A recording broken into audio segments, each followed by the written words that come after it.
Thank you guys for watching this video. Like and subscribe to see more videos. Let's get into the video. 1 Chapter 1. When Satoru regained consciousness, the faint sound of an argument reached his ears. Enough, I'm going to keep this child, no matter what. The voice was gentle but firm, unmistakably a woman's. Gray hair at birth, it's an ominous sign. Besides, no one in the Uchiha family has ever been born with blue eyes. How do you even know he's my blood?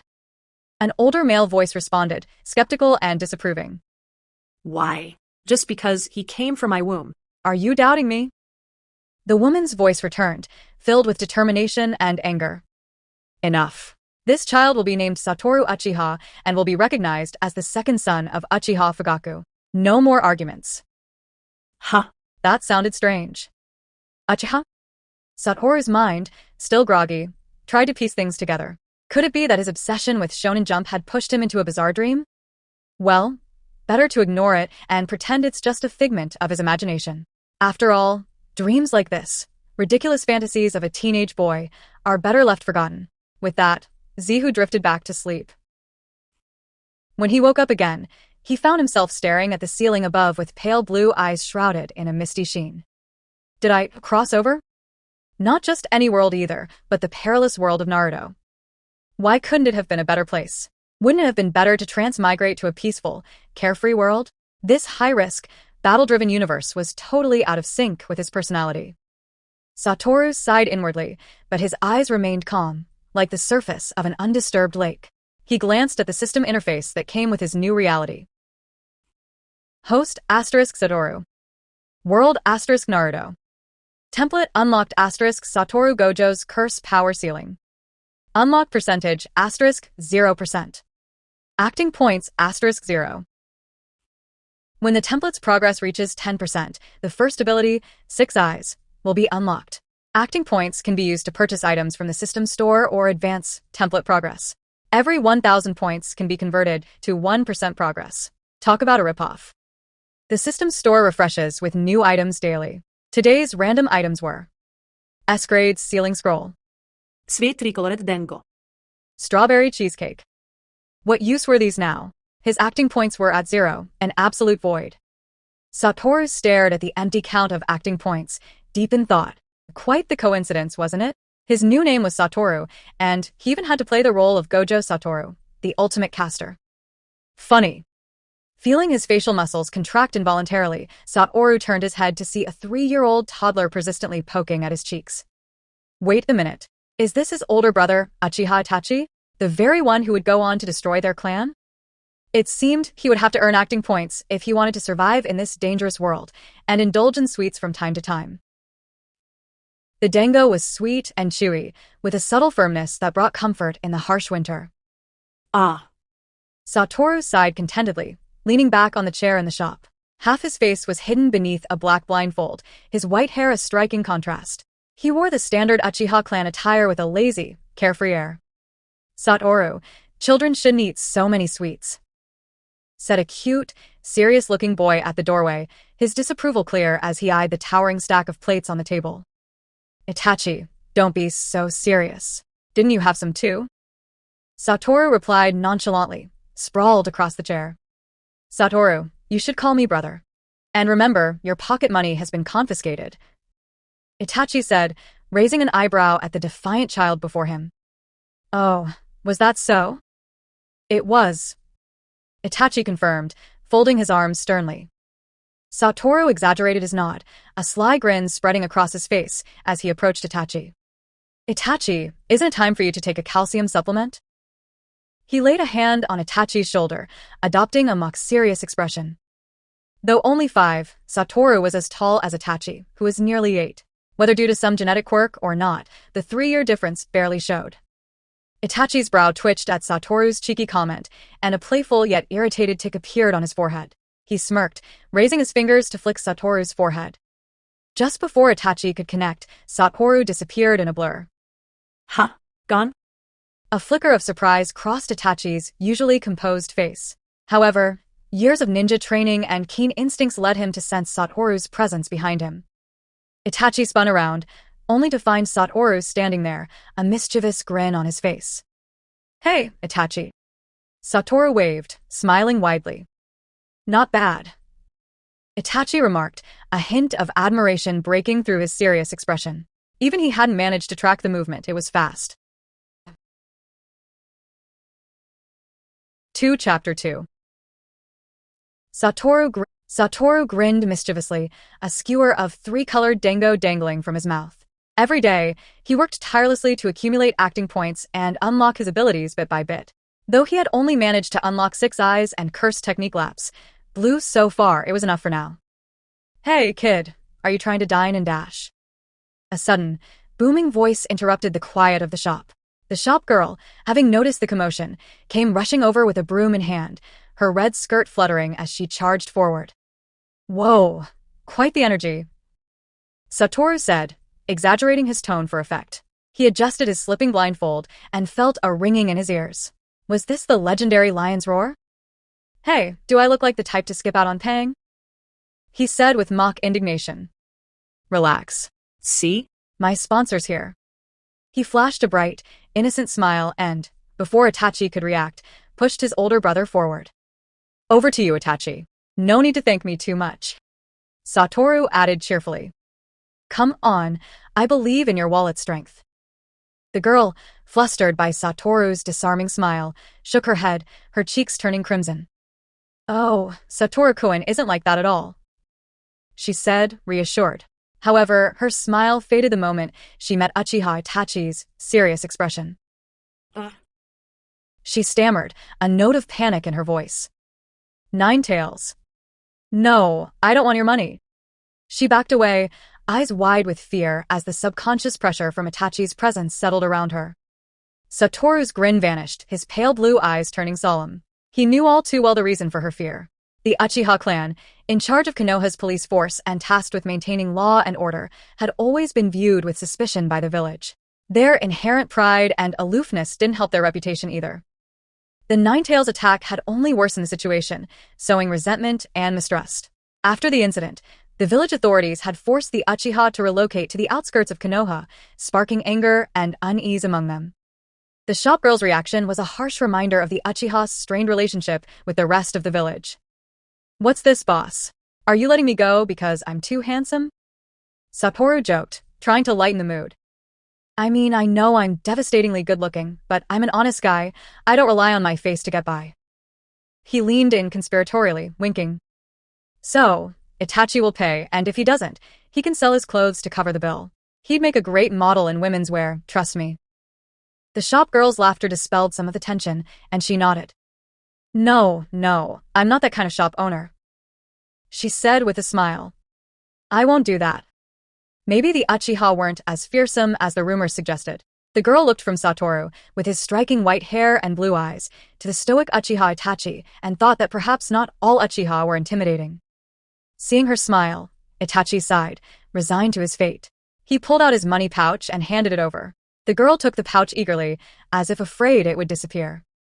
Itachi, you're always so reliable, Satoru teased, giving a playful nudge. As the coins changed hands, Itachi couldn't help but reflect. Satoru was unpredictable, to say the least. Despite his carefree demeanor, there was a sharp intellect lurking beneath the surface. Even as his brother, Itachi couldn't fully decipher what went on in Satoru's mind. One thing's for sure, the shopgirl said, cradling the pouch like a treasure. This boy really did eat everything in the shop. She cast a glance at Itachi before hurrying off, clutching her hard-earned takings. It was clear she had no intention of letting them go without a fight. Up to Chapter 10 available on Patreon, byGGfanfiction, smiley face. Gimme Power Stonus. Also, leave a review FFS. 3 Chapter 3. You scared her away. You scared her away, Satoru said, blaming Uchiha Itachi without a hint of guilt. Uchiha Itachi ignored his younger brother's unreasonable comment, maintaining his calm as they continued walking. With that cold demeanor, can you even make friends? Wu teased. Take me for example. I'm so handsome and charming that even the shopkeeper next door can't resist asking for my name. Satoru rambled on until he suddenly stopped, his eyes catching something across the street. Demon Fox, Nine-tailed demon fox. Stay away from us. We don't serve your kind. Voices erupted from a nearby shop as a small, blonde boy was pushed out onto the street. Onlookers scattered, avoiding him as if he were a plague. A mask flew out of nowhere, heading straight for the boy's face. Perfect timing. Satoru muttered as he deftly caught the mask midair and twirled it around his fingers. The remaining crowd gasped, their murmurs filled with shock and suspicion as they observed the blindfolded boy approaching the so-called demon fox. Stay away from him. He'll bring bad luck. Who walks around blindfolded? No wonder he's siding with a monster. Look at his clothes. He's from the Uchiha clan. An Uchiha? The whispers quickly turned into hurried steps as people backed away from the scene. The Uchiha police were feared and not to be trifled with. Satoru ignored the crowd's panic, their judgmental whispers bouncing off him like pebbles. Asterisk ding. Plus 100 acting points. Asterisk. While playing the role of Gojo Satoru, Satoru often found himself influenced by the character's emotions. Big brother. The young, blonde boy muttered, looking up at Satoru. His eyes, once dull and downcast, now shone with a spark of hope. What's your name? Satoru asked, already knowing the answer. I'm Naruto Uzumaki. Naruto shouted, his voice brimming with newfound energy. The blindfolded boy who had come to his aid had an inexplicable warmth, and Naruto felt an immediate fondness. Good name, Naruto. You're going to be something special one day. Satoru said, a lollipop now dangling from his lips as he spoke. His curse technique lapse. Blue still drained him, making sugar a necessity. Ha ha ha, really? I'm going to be Hokage someday. Naruto declared, his grin wide and bright. Does the future Hokage want some Ichiraka ramen? Satoru asked, pointing a thumb at Itachi, who stood with his usual stoic expression. Yay. Naruto's eyes sparkled with excitement. Even at his young age, Naruto had a keen sensitivity to the emotions of those around him. He could tell that neither Satoru nor Itachi harbored any ill will. Ramen is so delicious, Naruto said, practically shouting as he slurped the last bit of broth. Really? The ramen shop owner turned around with a smile. Of course. It's the best ramen I've ever had. Naruto replied earnestly, emphasizing with animated gestures. There's going to be a ramen eating contest soon. You should come back for it. The owner said warmly. Count on me.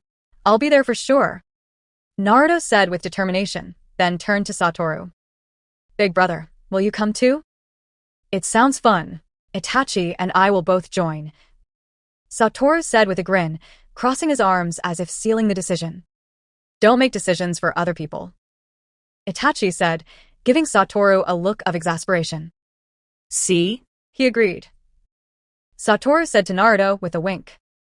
Huh, is that agreeing, big brother? Naruto looked puzzled, but didn't question it further. All right, we'll see you next time, Satoru said with a wave before walking away with Itachi. Today didn't go as planned.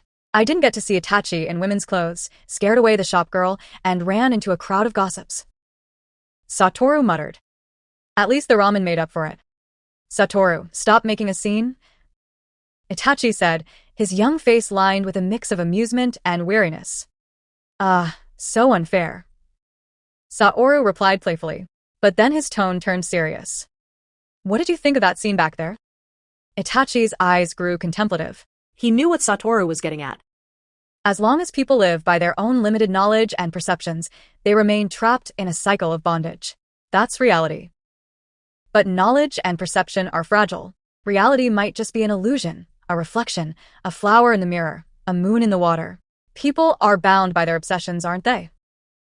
Yeah, that's how it is.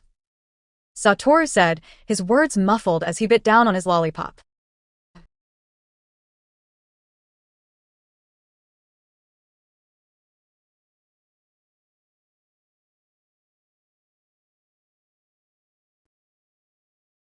For Chapter 4.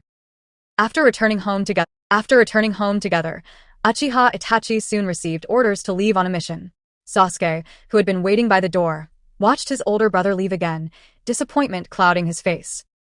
He said he'd teach me fire style today, but he broke his promise. Sasuke murmured, his tone both stubborn and hurt. Seeing Sasuke's crestfallen expression reminded Satoru of the Sasuke he knew from the future, a boy shaped by bitterness and a thirst for vengeance. Time, he thought, truly molds people in strange ways. Poor Tachi, he has a lot to learn about being a brother. This was a world driven by strength, and training was essential. Not only did Satoru need to grow stronger, but he also had to keep earning those acting points. Sighing, he glanced at Sasuke, who still looked disappointed. "Hey, can't you see I'm here too, as your second brother?" Satoru said, a lollipop dangling from his mouth. "Second brother, the last time you taught me chakra control, you kicked me into the river." Sasuke replied indignantly. "Right, and didn't that make you learn chakra control faster?"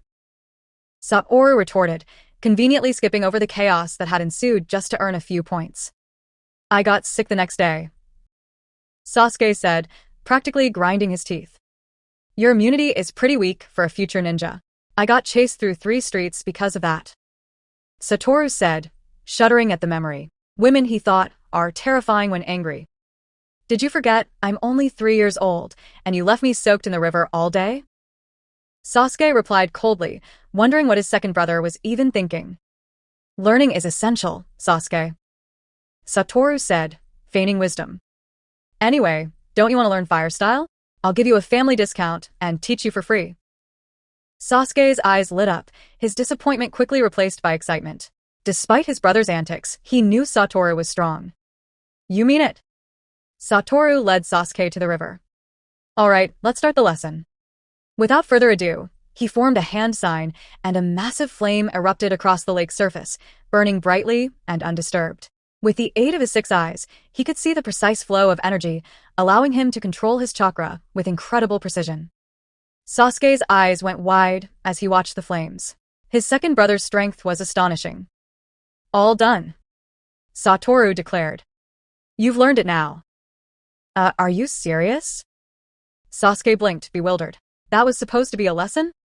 Sure, he had memorized the hand signs, but Satoru hadn't explained anything about how to channel chakra. "Why can't my students be more self-sufficient?" Satoru sighed, putting on a show. "Do I really have to explain everything over and over?" He gave Sasuke a condescending look.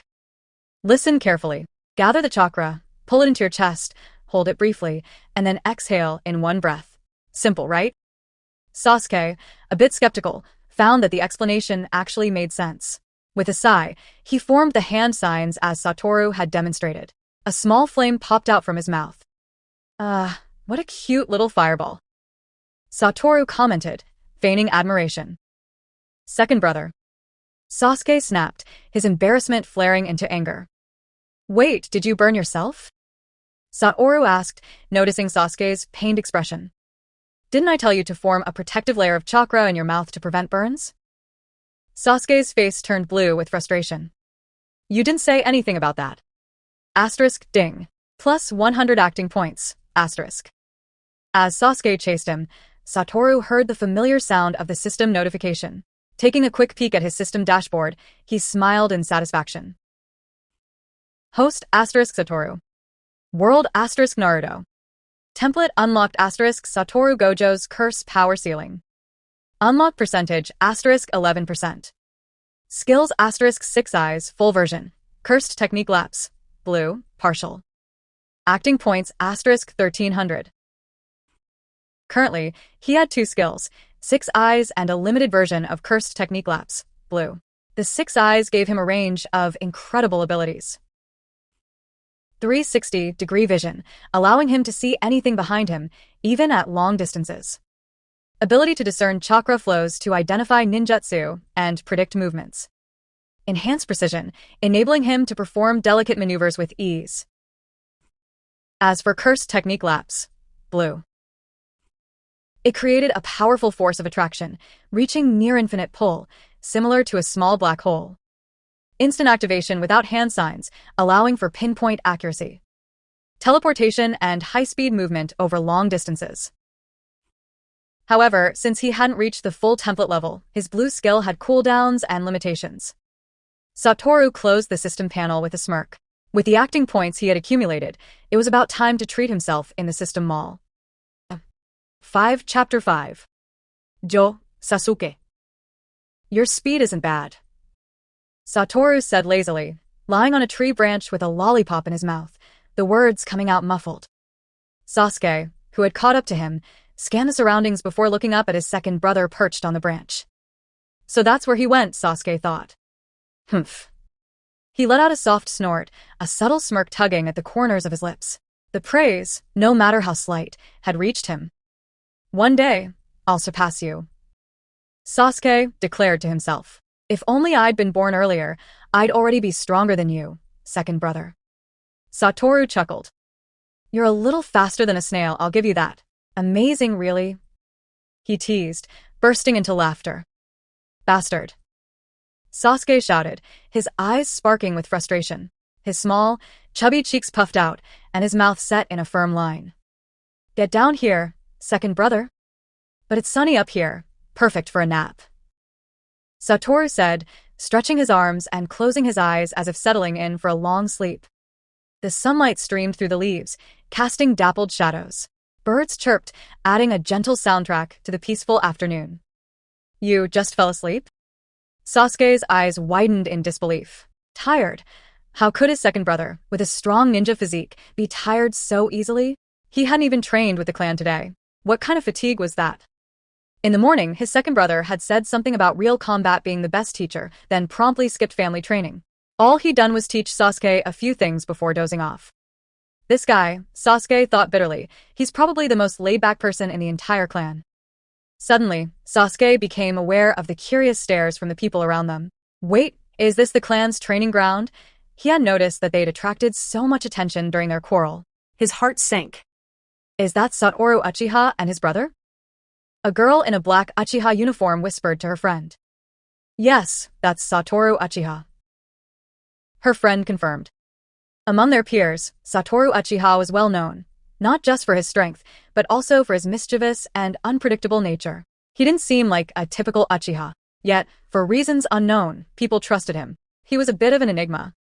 80% of the trouble, no, 99% of it, came from him, she thought. But when it truly mattered, he was reliable. If Satoru could read her mind, he'd have said confidently, asterisk of course, because I'm the strongest, asterisk. Satoru Uchiha. A loud voice cut through the murmurs. It was Uchiha Sora, the patriarch in charge of this section of the clan's training. He stormed over, his eyes fierce. Get down here, and don't make me say it twice. This kid's making a fool of me, Sora thought, embarrassed that a student had escaped from under his watch. His peers would never let him live it down. With a flick of his fingers, Sora performed a series of seals. Fire style, fireball jutsu. A sphere of flames roared toward the branch, engulfing it and reducing it to ash. Oh dear, is it really wise to be so reckless with the trees, old man?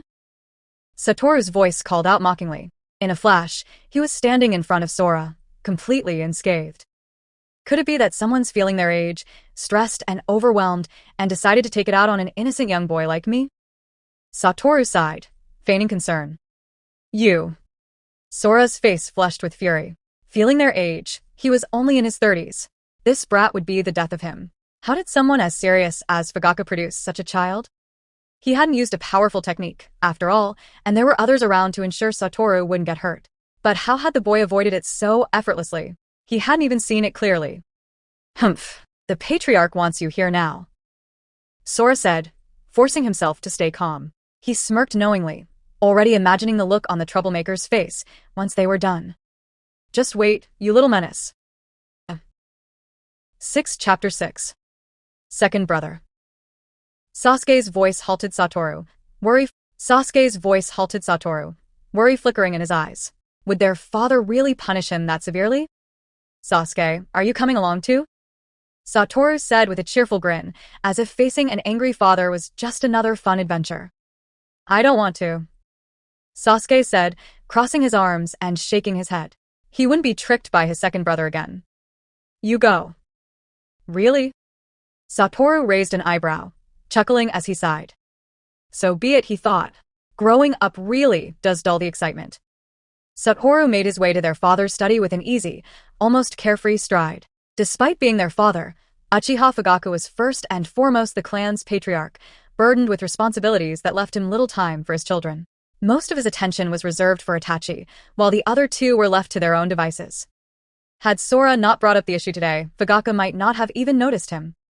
"Do you know why I called you here today?" Fugaka's eyes were cold and serious as they locked onto Satoru. "If I knew, why would I be here?" Satoru responded lazily, seemingly unaffected by his father's stern gaze. "Humph, this kid has nerve," Fugaka thought, both irritated and a touch proud. True, uchiha were meant to be fearless and composed. Sora's earlier comments about him not fitting in with the clan seemed less certain now. "Why didn't you attend clan training today?" Fugaka's tone revealed no emotion. "Aha, so it's about that," Satoru said with mock surprise. "Training brings real knowledge. I went out to practice with a true master." Fugaka's eye twitched slightly. A true master? Did he not know about the commotion at the South Street snack shop? "Don't we have enough masters in the Uchiha clan for you?" Fugaka's voice was sharp. "Why look outside the clan?" Satoru's smile remained, but his gaze took on a depth that seemed to pierce through the room's shadows. "Father, isn't your stance a little too obvious?" he asked lightly. Fugaka's eyes narrowed. Was Satoru aware of the brewing tension within the clan? Or, like Itachi, did he lean toward loyalty to the village over the family? Fugaka's chest tightened with unease. He knew his son's carefree demeanor masked a sharp mind. A heavy silence filled the space between them. Fugaka's presence was stifling, pressing in like a storm, but Satoru remained unfazed. "That's not what I meant," Satoru said, breaking the tension. "Today, I was just hurrying to buy a limited edition deluxe tricolor dango. On the way, some kids wanted candy. I gave them one to avoid losing my prize snack, but they kept asking for more. So I handed out a few punches instead. Problem solved." Fugaka's face twitched as he listened to his son's nonchalant story. Satoru's smile grew, his eyes glimmering with a sly mirth. "Children can't be coddled too much, or they become insatiable." Satoru continued, his tone serious. "Power is necessary. Begging for scraps erases dignity. Without strength, one's self-respect vanishes." Fugaka's brow furrowed, absorbing his son's words. He saw the tension tearing the clan apart. Some sought more power and control over Konoha, driven by ambition and pride. But there were many innocents caught in the storm, unable to escape its pull. Most, like himself, were trapped, forced to march forward despite knowing they were heading toward disaster. Satoru's unexpected insight left Fugaka taken aback. The harsh lines of his face softened, and he sighed deeply. "So that's how you see it. I'm guessing you've noticed the growing unease within the clan," Fugaka admitted. "The Uchiha are proud, but that pride breeds fear and isolation. Konoha, as it is now, cannot coexist with us. To erase our strength would be to strip us of our soul." Fugaka's voice lowered, each word steeped in a dark resignation. "The Uchiha of the past forgot that pride. I intend to reclaim it." A moment of silence passed, heavy with unspoken truths. Satoru suddenly burst out laughing, breaking the tension. "Beautifully said, father. But don't you think you're taking this all too seriously?" Fugaka's sharp eyes narrowed at the playful smile on Satoru's lips, but the room felt a little less stifling. This child, Fugaka thought, he may be the most unpredictable one of all. Chapter 7 Satoru and Uchiha Fugaka's conversation stretched on for what seemed like hours. Outside the study, Sasuke shifted nervously from one foot to the other. "Second brother, why haven't you come out yet?" he whispered to himself. Is father going to punish him too harshly? He glanced at the closed door and frowned. Why is there no noise at all? Just as his mind raced with concerns, the study door creaked open. "Hey!" Satoru's voice rang out cheerfully. "Isn't that Sasuke? Eavesdropping, are we?" Sasuke's face flushed. "What eavesdropping? I wasn't doing anything like that," he stammered. "Oh, really?" Satoru's smile widened. "Anyway, there's an enchantment on the study, so you wouldn't have heard anything even if you tried." "Second brother, what were you and father talking about?" Sasuke asked, his suspicion barely concealed. He noticed the relaxed look on Satoru's face, which didn't match the tense confrontation he had imagined. More baffling was the expression on their father's face as Satoru stepped out. It was softer, almost proud. Sasuke's brows knit in confusion. Asterisk father? Proud of the second brother skipping training? Asterisk it didn't make sense. As Satoru and Sasuke walked away, Fugaka stood by the window, exhaling deeply. A glimmer of appreciation lingered in his eyes. In Satoru Uchiha, Fugaku saw the wisdom of their ancestor Azuna Uchiha and the determination of Hashirama Senju. Perhaps, just perhaps, this child would become the hope and fallback plan for the Uchiha. He is the storm before the calm, Fugaku thought, the one who could change the tide. Second brother, where are we going? Sasuke's voice broke the silence as they ventured away from the clan grounds. To find Itachi, Satoru replied with a mischievous grin. Want to join in? Sasuke's eyes narrowed. Itachi? Why are we looking for him? That's right, Satoru said, leaning in conspiratorially. We're going to catch ourselves a live weasel. Catch a live weasel? Sasuke repeated, his voice tinged with exasperation. Where does he come up with these things? Despite himself, Sasuke felt a smile creep onto his face. His second brother's antics were hard to ignore. As they walked through the village, Satoru's senses pricked with awareness. Someone was tailing them. He'd been too focused on Sasuke and their conversation to notice earlier, but now it was clear. It's Kakashi, Satoru realized, recognizing the subtle but distinct chakra signature. Why is he following me? It didn't take long for Satoru to connect the dots. His encounter with Naruto earlier that day had likely raised eyebrows among the higher-ups. The third Hokage was known for keeping a watchful eye on the village's Jinchuriki, and an Uchiha interacting with Naruto probably triggered a silent alarm. So Kakashi was sent to observe, he thought, a flicker of amusement in his eyes. Well, he can watch all he wants. Let's go, my silly brother, Satoru said, guiding Sasuke toward the vicinity of the Hokage building. He knew Itachi would pass by on his way back from his mission debrief. Kakashi watched from a distance, his one visible eye narrowing in suspicion. What are those two doing near the Hokage building? Second brother, don't be like the eldest brother, Sasuke complained, his voice taking on a sharp edge. Why? Are you scared of weasels? Satoru teased, his grin widening. Itachi isn't like you at all. Sasuke shot back, his frustration clear. He's not as annoying as you. Sasuke, you even call him Itachi now. Satoru said with a playful glint in his eyes. Imagine his face when he hears that. What are you up to? Sasuke grumbled, crossing his arms and glaring at his second brother. Before he could say more, his expression shifted, softening into reluctant pity. Second brother, you're really asking for it, he thought. Good luck. Up to chapter 20 available on Patreon. byGGfanfiction, smiley face. Gimme power stonus. Also, leave a review at 8 chapter 8. Asterisk, what's going on? Why is he looking at me like that? Asterisk. Satoru immediately sensed something was off when he saw Sasuke's surprised, almost pitying expression. The smug grin on his face faltered as he stiffened slightly and turned to look behind him. 6 eyes had already told him who was there. Asterisk, oh no, this isn't good. I got careless. Asterisk. Uchiha Itachi's silhouette loomed behind him, his face unreadable and dark. His voice, however, was calm and deliberate. Satoru Uchiha. Itachi said, each word wrapped in quiet intensity. You're quite something. Getting Sasuke involved in your antics now, too? It seems you have too much free time if you're up to mischief. I'll suggest to father that we increase your training regimen.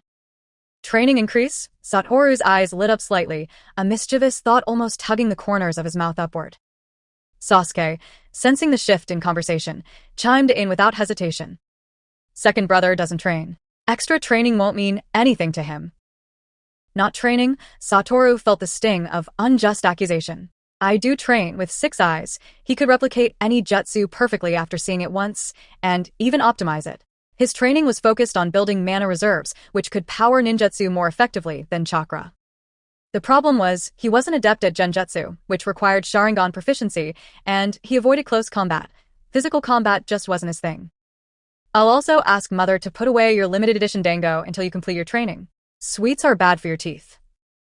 Itachi added. Sweets confiscated, Satoru's expression fell. This was serious. Sasuke. Itachi continued, turning to his younger brother. It seems my own physical training has been lacking. I didn't even sense you coming. We'll double your training as well. Okay, big brother. Sasuke muttered, slightly resigned. Satoru sighed, feeling the loss of his prized dango. Suddenly, a familiar, loud voice called out. Big brother. Big brother. A whirlwind of yellow barreled toward them. It's Naruto Uzumaki. The trio, Itachi, Satoru, and Sasuke, turned their attention to the boy. Even Kakashi, perched silently in the nearby trees, narrowed his eye. The sight of Naruto approaching an Uchiha group was enough to make him tense. Oh boy, this could get complicated, Kakashi thought. How did they end up together? Yo, isn't this Naruto? Satoru greeted, his smile rekindling. Big brother, we're meeting again. By the way, you still haven't told me your name. Naruto said, grinning from ear to ear. There wasn't a trace of his usual loneliness in sight. My name's Satoru Uchiha, and this. Satoru gestured to his left. Is Itachi Uchiha? Sasuke's eyes widened. Second brother, are you forgetting someone?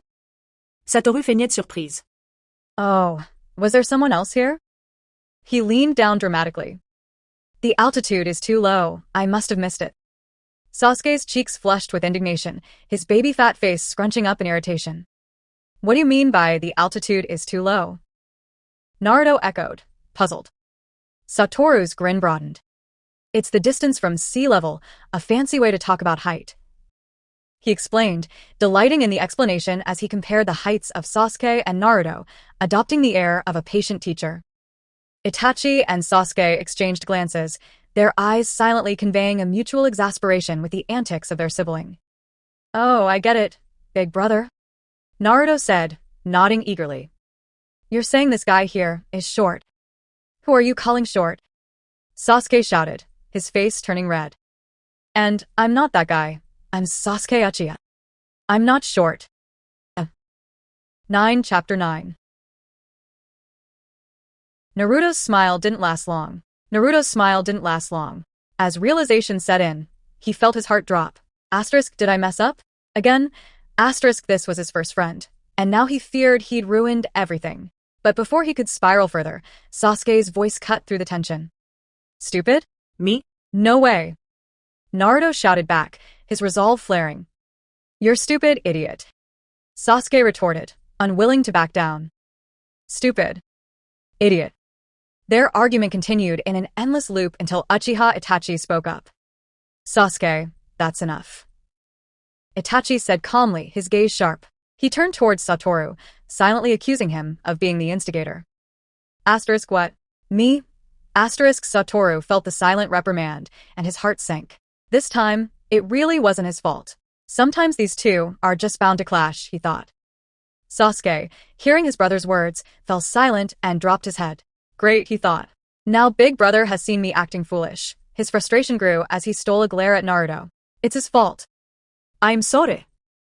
Sasuke muttered begrudgingly. Naruto's eyes widened. Well, I kinda started it, so. He scratched his head and forced a smile, trying to mask the strange, bittersweet feeling bubbling inside him. He couldn't help but envy the bond between Sasuke and his brothers. So that's what it's like to have a family, he thought. Lucky guy. They're brothers. That's just how it is. One of the nearby onlookers whispered, watching the scene unfold. Looks like they're close. Seeing the flash of sadness in Naruto's eyes, Satoru decided to lighten the mood. His smile brightened as he announced loudly, what a sweet scene. I smell childhood friends in the making. Absolutely not. Naruto shouted, surprised by his own volume. Second brother, stop talking nonsense. Sasuke added, clearly embarrassed. Their sudden outbursts caught Satoru by surprise, and for a second, he blinked at their flustered faces. Then he laughed, the carefree sound ringing out in the open space. The joy of riling them up was irresistible. Naruto, though confused, felt a growing warmth. Big brother might be weird, but he's not bad, he thought. But doubts lingered. Is he really related to these two? Unlike Sasuke and Itachi, who were serious and intense, Satoru had an air of freedom about him, a lightness that was almost out of place in the Uchiha clan. What are you all doing here? A voice called out. Uchiha Shursui had just emerged from the Hokage building and took in the scene before him. Shursui. Itachi greeted, a rare hint of relief in his voice. Shursue's eyes shifted to the others, recognizing Naruto immediately. The resemblance to the fourth Hokage, Minato Namikaze, was undeniable. He glanced at Satoru, who was well known among the younger Uchiha for his unpredictable nature. Finally, He looked at Sasuke, Itachi's younger brother, known for his solemn and determined spirit. Hello, I'm Shisui, Uchiha Shisui. He introduced himself with a friendly smile. The trio responded with polite greetings, their expressions ranging from nervous, Sasuke, to curious, Naruto, to slyly cheerful, Satoru. By the way, big brother, Naruto suddenly said, turning to Satoru. Do you remember that day at the ramen shop? Yes, what about it? Satoru tilted his head, wondering why Naruto was bringing it up now. The ramen contest is starting soon. Let's all go. Naruto's voice was filled with excitement. He remembered how enthusiastic Satoru had seemed when they talked about it last time. A ramen contest? Sasuke raised an eyebrow. Isn't it a bit early for that? It's starting early. Naruto confirmed. I don't know why, but they said it'll happen sooner than planned. Uchiha Itachi, watching the interaction, pieced it together. Asterisk, a small-scale conflict is brewing in the village. The timing must have shifted to accommodate that. Asterisk. Are you all going? Sasuke asked, hesitant but intrigued. Of course. You're coming too, Sasuke. Satoru said with a mischievous gleam in his eyes. Your big brother will be there too. He added, leaning in conspiratorially. Sasuke's eyes brightened at the mention of Itachi. I'll go, he said, unable to hide his anticipation. Satoru smirked, satisfied. This is going to be interesting. 10 Chapter 10. If Sasuke goes, then Itachi won't be able to avoid it either, Satoru thought with a mischievous grin. The Uchiha prodigy across from him wore an expression of resigned patience. When did I agree to this? Itachi mused, watching Satoru with mild exasperation. His second brother had a knack for making decisions for everyone around him. Despite being the picture of seriousness, even Itachi had moments when he found himself worn down by Satoru's boundless energy. What do you do when your brother is rebellious? Itachi thought. Teach him a lesson, perhaps. A small, determined smile tugged at his lips. After being away on missions, Itachi decided it was time to spend more time with his younger brothers and instill some discipline in Satoru. This is getting interesting, Shisui said, chuckling as he watched Itachi's barely concealed annoyance. I didn't know your brother was so lively, Itachi. Shisui's bright smile contrasted with the ever-serious Itachi. The idea of seeing the usually composed Itachi exasperated was something Shisui found oddly satisfying. A moment like this should be stored in my memory with the Sharingan, he thought humorously. Shisui. A new voice called out, and the group turned to see Kakashi Hatake approaching, his demeanor casual but eyes sharp. He had been watching from afar, carrying out the third Hokage's orders to observe the Uchiha, and saw an opportunity to get closer. Kakashi-senpai. Shisui greeted, surprised by the copy ninja's sudden approach. Is he usually this sociable? Shisui wondered, knowing Kakashi as someone who preferred to stay in the shadows. This is Kakashi Hatake, Shisui introduced to the others. A strong shinobi. Kakashi nodded, his single visible eye assessing the group. His attention shifted to Satoru, who stood out with his striking white hair and cheerful, carefree aura. Silver hair. Satoru exclaimed, pointing at Kakashi. A classic look with a mask? Quite stylish, but white hair is the king here, especially with a blindfold to match. Satoru's grin widened as he leaned forward. Why don't we settle it with a ramen contest? Kakashi blinked, momentarily taken aback by the sudden challenge. Asterisk silver hair? Is he talking about me? Asterisk, this was a first. And what was this about a ramen contest? The Uchiha clan's reputation as a proud, serious group began to waver in his mind as he took in the bright, unconventional boy before him. Kakashi chuckled, finding himself amused despite the situation. Well, that does sound interesting. Should I join too? Great. Let's head out then. Satoru announced, stepping ahead to lead the way, his voice brimming with enthusiasm. Hold on, kid. Kakashi called after him. Aren't you going to take that blindfold off? His tone was half-joking but laced with curiosity. He knew most shinobi relied on chakra for perception, which was limited, especially for a child. But Satoru seemed different, almost defying logic. How could a 5-year-old handle such perception? Kakashi wondered. The blindfold is part of me. Satoru replied with a playful smile. Would you take off your mask just to satisfy everyone's curiosity? Kakashi paused, a twinge of surprise crossing his usually unreadable face. This kid, He reminds me of Obito, he thought. The way Satoru stood, confident and unapologetically himself, was strangely familiar. Kakashi's mind wandered back to a time when he, too, knew a stubborn boy with bold declarations and a heart full of conviction. 11 Chapter 11 Shursui had heard stories about Itachi's younger brother, Satoru, so he wasn't particularly surprised by the boy's eccentric behavior. Naruto, on the other hand, didn't overthink it. He simply admired his new friend's apparent power. Kakashi observed Satoru with a mix of curiosity and wariness as they made their way through the busy streets and alleys, taking 3 turns to reach the ramen contest venue. He navigated so smoothly, Kakashi thought. This kid's perception abilities are impressive.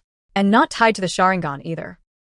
The Sharingan was the pride of the Uchiha, their primary means of extraordinary visual perception. Seeing Satoru, a young Uchiha, act so confidently without relying on his Sharingan made Kakashi reevaluate his assumptions. How is he doing this with such low chakra reserves? Kakashi wondered. He let his curiosity simmer as he reminded himself of his mission, to monitor, not to marvel.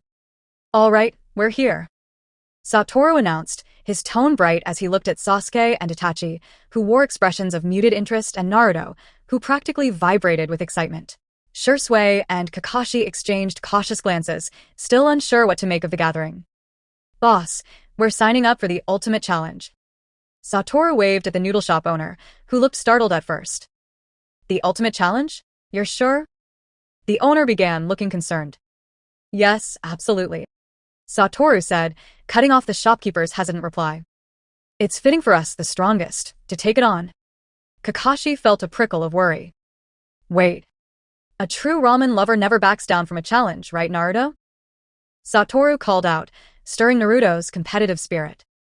That's right. Naruto shouted, flames of determination seeming to burn in his eyes.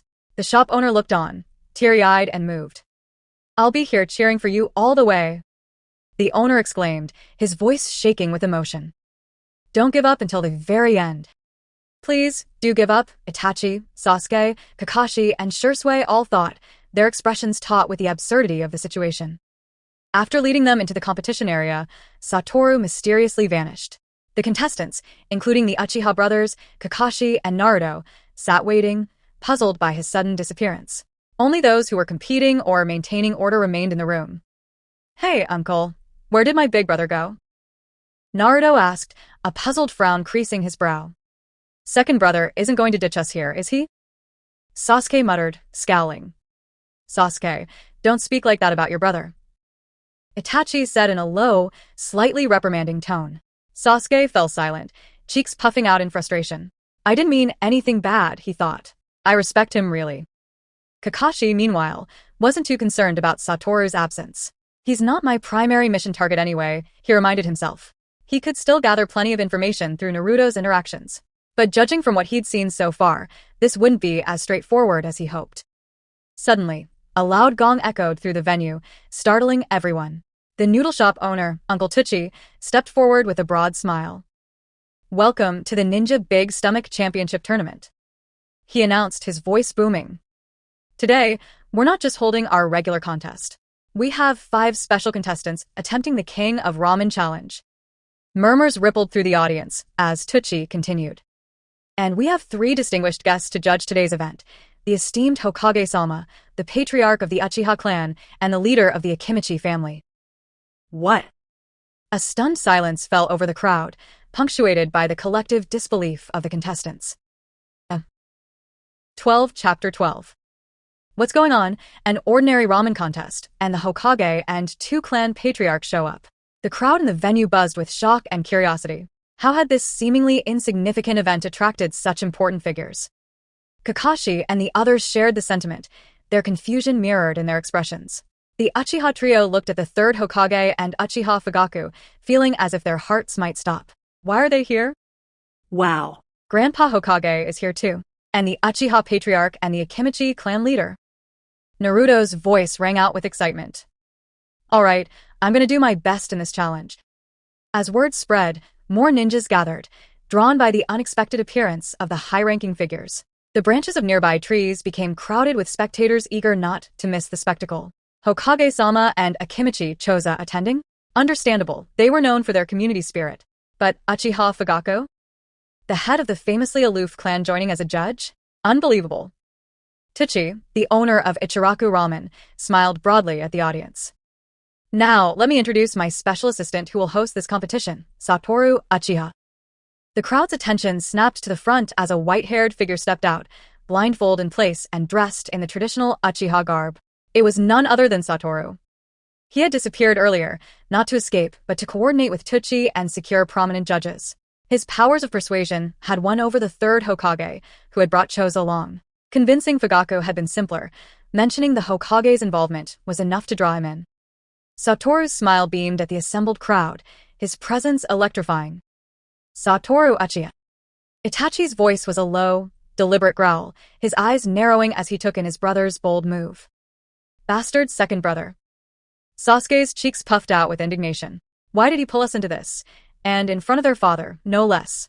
The idea of participating in this contest under Fugaku's scrutiny made Sasuke's hands clench. The smile faded from Shirsue's face as a wave of realization hit him. Why did I agree to this?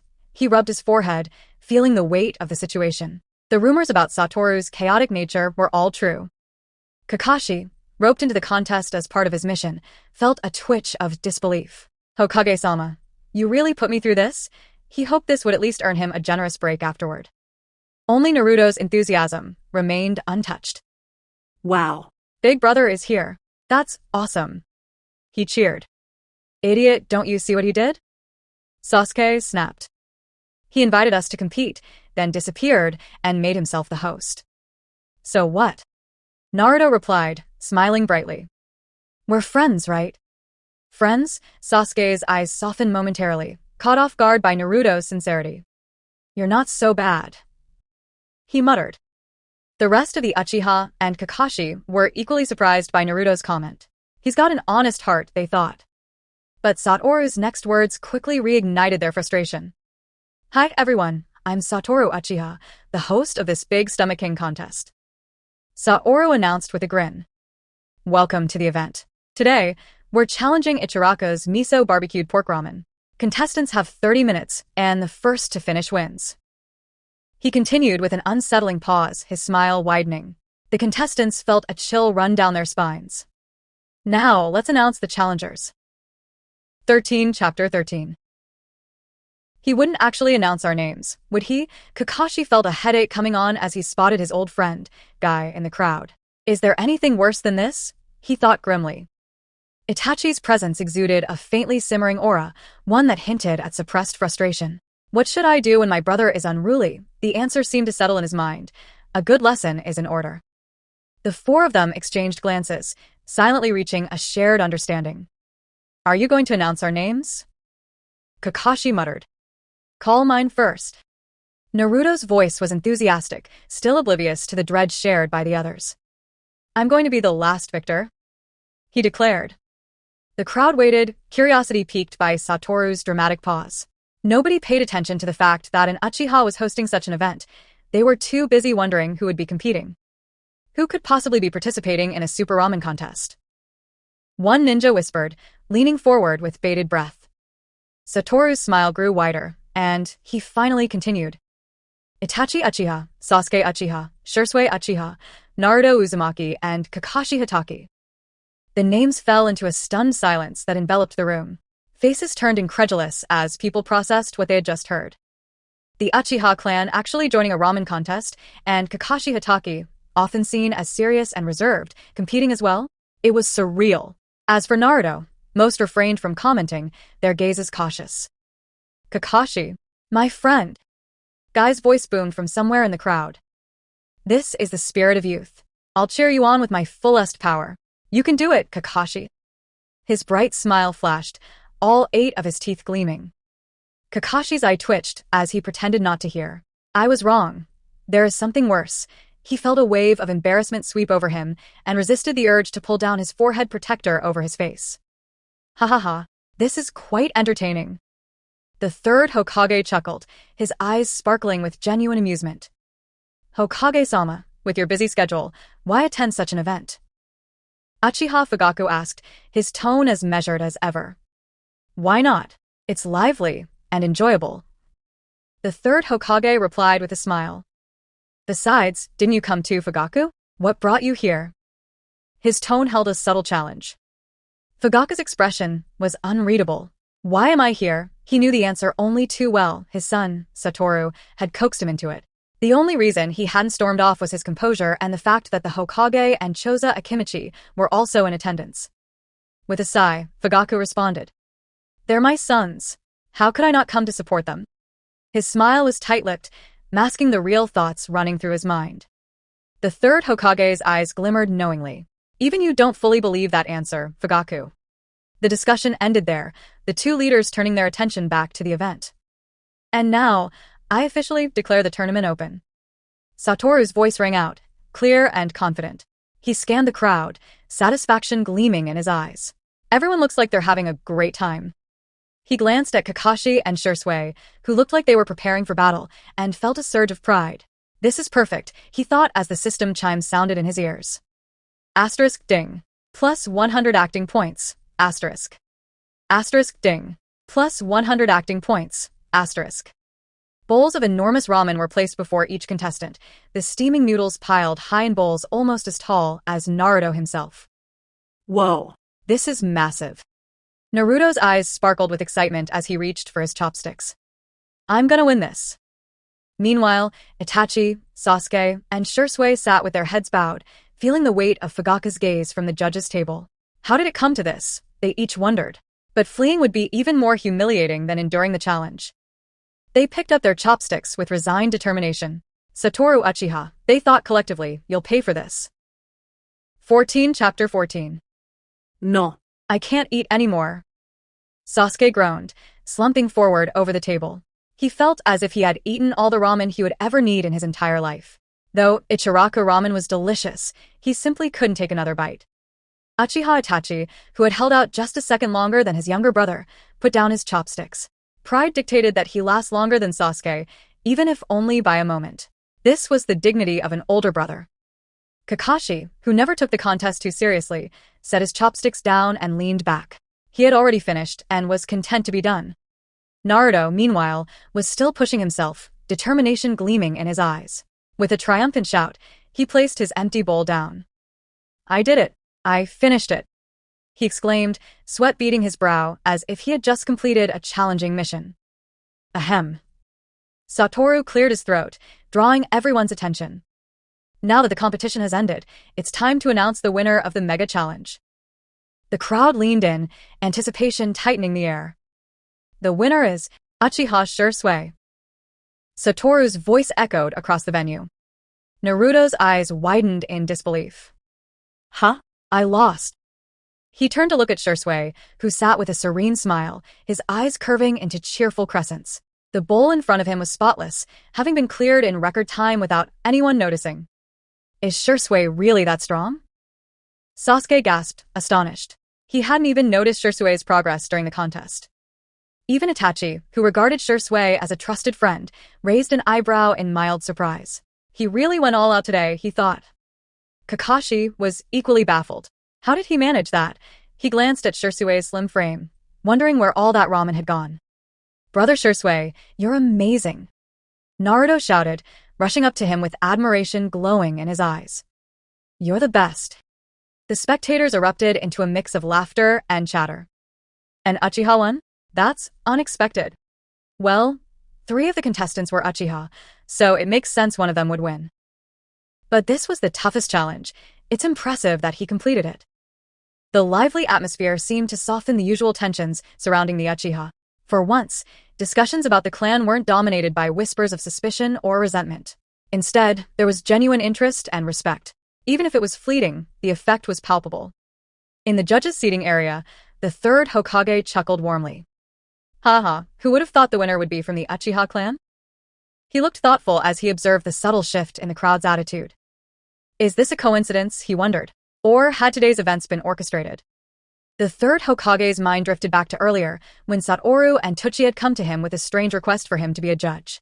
The combination had seemed odd, but intriguing. While he liked being involved in community events, his role as Hokage came with risks that made casual participation rare. Yet, Learning that Naruto had been invited and that Uchiha Fugaku would be attending had piqued his interest. He'd chosen to come, if only to keep an eye on the unusual gathering. Now, seeing the crowd's lightened mood, a small flicker of hope sparked within him. Could there be a chance for reconciliation between the Uchiha and the village? But the moment passed, and reality crept back in. The division between the Uchiha and Konoha ran deep, fed by years of mistrust and simmering ambition. Am I reading too much into this? The third Hokage thought as he turned his gaze back to Satoru. The boy's innocent smile and playful manner seemed almost out of place in this context, yet they had achieved something unexpected. He's just a 5-year-old, the third mused, his expression softening. Perhaps I am overthinking it. 15 Chapter 15. Haha. Uchiha Fugaku allowed a rare smile to tug at his usually serious features as he faced the third Hokage. His eyes drifted to the Uchiha trio and Satoru, his gaze a mix of confusion and reluctant amusement. What are these boys up to today, he wondered. It seemed as though everything had been turned upside down by his mischievous son, Satoru. Meanwhile, Satoru had stepped off the stage and made his way backstage to find Tucci, the owner of Ichiraku Ramen. Uncle, is this really the limited edition free ramen coupon for the Mega Challenge winner? Satoru's eyes sparkled as he took the coupon from Tucci's hand and examined it. Tucci chuckled. Yes, with this coupon, you can get a free bowl of ramen from me every day. Uncle, you're amazing. Satoru beamed. Haha, well, it's thanks to your help that today's event went so smoothly. Tucci's smile widened, admiration shining in his eyes. Haha, it's nothing, just good teaching on my part. Oh, I mean, it's only natural. Satoru said with an innocent smile that reached the corners of his eyes. Oh, and this? Tucci rummaged in his pocket and handed Satoru a small pink card. A pink card? Satoru's curiosity piqued, his eyes narrowing under his blindfold. It couldn't be. This is a 50% discount coupon for the South Street Dim Sum Shop. It's valid for 30 days, unlimited use within that period. Satoru's eyes lit up as he grabbed the card. Thanks, Uncle, he said, slipping the card into his pocket. This is the best news of the day. Tucci chuckled, watching the boy's excitement. Glad you like it, Satoru. I'll take this back with me. Satoru waved the free ramen coupon and flashed a bright smile before heading out. Hey, Uncle, by the way, what's your name? He asked as he was leaving, a question that had only now come to him. My name? Tucci's expression softened, and his eyes took on a distant, nostalgic look. It's been so long since anyone's asked that. My name is... Satoru's playful smile faded for a moment, replaced by genuine interest. I didn't expect you to. After saying goodbye to Tucci, Satoru returned to the competition area, only to find that everyone was still waiting for him. Hey, you're all still here? Satoru said with a grin. The Uchiha trio glared at him with eyes that could have scorched the ground. Of course, we're still here. His father, Fugaku, stood with his arms crossed, watching with a composed but wary expression. The third Hokage sat calmly, studying Satoru with a subtle smile, while Kakashi remained in place, his eye betraying a hint of exhaustion. Even Choza Akimichi hadn't left, staying out of courtesy to the Hokage. Naruto, on the other hand, waved eagerly. Big brother, we were waiting for you. He shouted with unbridled enthusiasm. Sasuke's eyes narrowed. That's my brother, he thought, irritated by Naruto's excitement. He tilted his head, pursing his lips. Yes, we've been waiting for you. Shursui added quietly, though the smile on his face was almost menacing. Huh. Satoru blinked, tilting his head in confusion. Why does everyone look like that, he wondered. He hadn't done anything wrong, had he? We were all getting along so well earlier, he thought, replaying the day in his mind. The ramen had tasted great, and the camaraderie seemed perfect. He had even brought their father out to cheer for them, a perfect moment of family bonding, he believed. And didn't he go out of his way to involve the Hokage, thinking up clever reasons to invite him? Remembering the effort he put into making the day memorable, Satoru puffed out his chest with pride. I'm such a dedicated family member, he thought, oblivious to the simmering glares fixed on him. 16 Chapter 16. Satoru stood with his usual bright smile, completely oblivious to the deepening glares around him. Uchiha Fugaku let out a low snort. Humph, you troublesome kid, he thought. Just wait until we get home. That sentiment was silently echoed by everyone present. Whether they bore the Uchiha or Hitaki name, they all shared the same resolve. If I don't make him regret this, I'm not true to my name. Haha, without this kid's antics, I wouldn't have witnessed such an entertaining event today. The third Hokage said with a chuckle, adding fuel to the already simmering fire. Satoru's smile faltered for a moment. Old man, did you have to bring that up now? He thought as he noticed the increasingly intense looks directed at him. It's all thanks to Uncle Tuchi's hard work, Satoru said, attempting to deflect. He launched into an elaborate, completely fabricated story about Uncle Tuchi's lifelong love for ramen and a promise made in his youth. So, Uncle Ichirako opened a shop and organized this competition as a tribute to that old promise? Naruto's eyes filled with tears, touched by the tale. That's so moving. Uncle Tuchi is amazing. Humph. Sasuke crossed his arms, casting a sideways glance at Naruto. Asterisk stupid. You're the only one who believes that story. Asterisk. Kakashi's brow twitched. He looked at Satoru, feeling both impressed and speechless. This kid has guts, spinning tall tales in front of the third Hokage. The Hokage, for his part, simply shook his head slightly. He had initially thought Satoru might be the spark needed to bridge the rift between Konoha and the Uchiha, but seeing the boy's carefree nature, he reconsidered. This child is more like a wild breeze than a steady flame, he thought. Asterisk, not someone who will put the village above all else. Speaking of which, the third Hokage said, turning to Fugaka. Satoru is around the right age to start school, isn't he? Fugaka's expression stiffened. Yes, Hokage-sama. He replied, understanding the Hokage's implication. Education is important. The Hokage continued. He should enroll soon. The new term at the academy is starting in a few days. With that, the third Hokage stood, signaling that the conversation was over. He walked out, flanked by Choza Akimichi and Kakashi. Fugaka exhaled, a long, measured breath escaping him. The academy, he thought.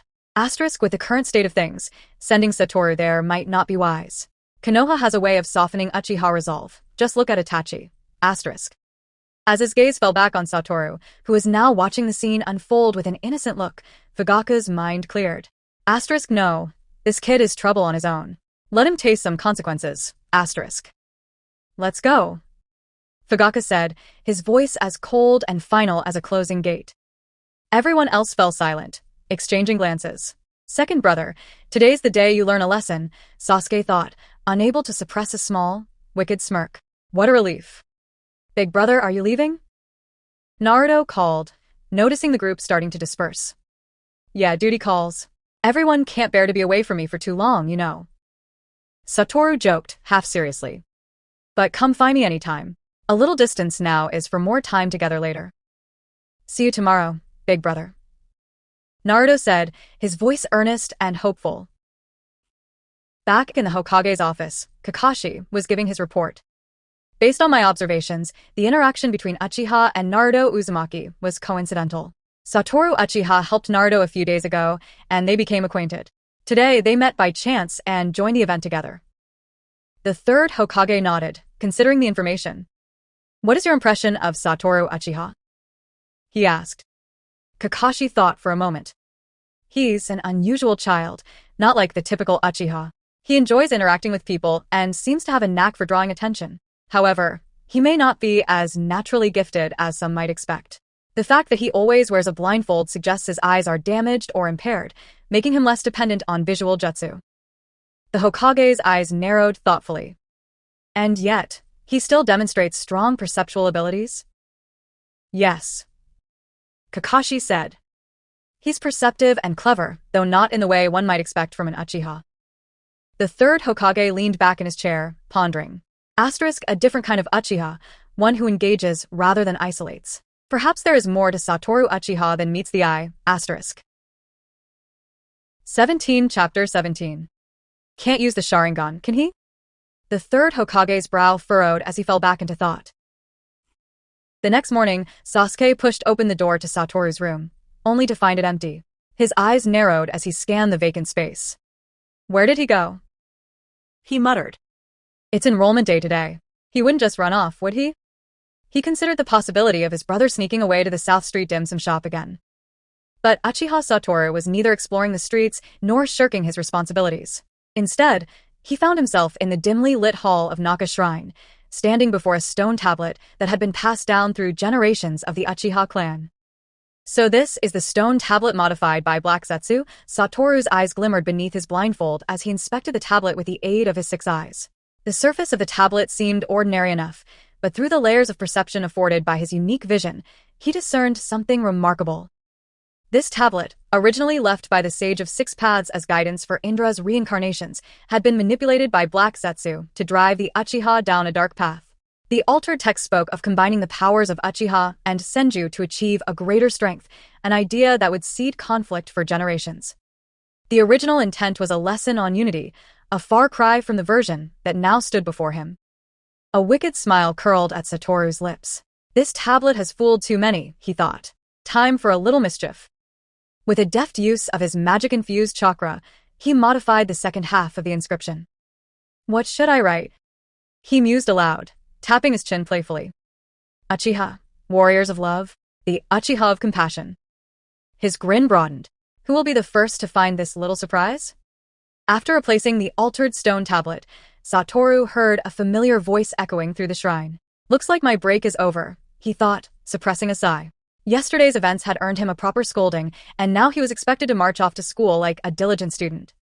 Does school really suit someone like me? Satoru mused. Asterisk being a teacher would make more sense. I'd be great at teaching others the important things. Asterisk. Emerging from the shrine, he found himself face to face with Sasuke, who was scanning the area. Jo, Sasuke? Satoru called, waving cheerfully. What's up? Miss me already? Sasuke, accustomed to his brother's antics, didn't bat an eye. Father said not to forget today's admission. He said coolly before turning away. Ah, so cold. Satoru mock-sighed. My little brother is growing up and getting rebellious. It's heartbreaking. Sasuke, already walking away, caught the faint, melodramatic tone of Satoru's voice and rolled his eyes. He kept moving, resisting the urge to respond. The playful air around Satoru faded as he turned serious. He quickly gathered his things, preparing for his first day at the academy. Well, at least Sasuke made sure I didn't push things too far this time, he thought. Asterisk still, if you're going to force me into this, Dad, 3rd Hokage, you better be ready. The academy is about to get interesting. Asterisk. 18 Chapter 18. Wow. He's so handsome, whispered a girl, eyes wide as she pointed at the white-haired boy across the courtyard. Did you see him? He's got that mysterious vibe with the eye patch and everything. Another chimed in. I wonder what class he's in. A third girl added with a hopeful sigh. Imagine seeing him every day. We should go ask his name. Someone suggested, giggling. The hallways of the Ninja Academy were buzzing with chatter, but Satoru, the center of their attention, remained oblivious as he wandered the halls, looking for his assigned classroom. Pfft, what a show-off. A voice cut through the whispers, harsh and dismissive. The speaker was a fellow freshman with bright yellow hair. His eyes narrowed at the attention Satoru was getting. Why him? He thought bitterly. Just because he looks cool? He clenched his fists as he watched the group of girls fawn over the newcomer. This is a ninja academy, not some stage for popularity contests. Why do you have to be so rude? One of the girls snapped at him. He hasn't done anything to you. You're just jealous. Another chimed in, crossing her arms defiantly. The boy's face turned red as he muttered. Whatever. He turned on his heel and stormed off, unable to hide his frustration. Meanwhile, Satoru finally found his classroom, Class 7. He glanced up at the sign and walked in. The room was filled with a chaotic blend of chatter and laughter, the kind of noise that only children could make. The second Satoru stepped inside, he felt a wave of regret wash over him. Is this my punishment for all those pranks? He thought, feeling a headache form. 3 years in this environment? Not a chance. Not even one day if he could help it. Graduating early is my only option, he decided swiftly, formulating a plan on the spot. Determined, Satoru turned on his charm to maximum effect. By the end of the day, he had won over everyone from the seasoned 50-year-old instructors to the youngest 5-year-olds. Even the yellow-haired boy who had glared at him earlier ended up laughing at one of Satoru's jokes. As the day ended, teachers marveled at the boy's behavior. I never expected an Uchiha to be so friendly and warm. One instructor commented. It's a pleasant surprise.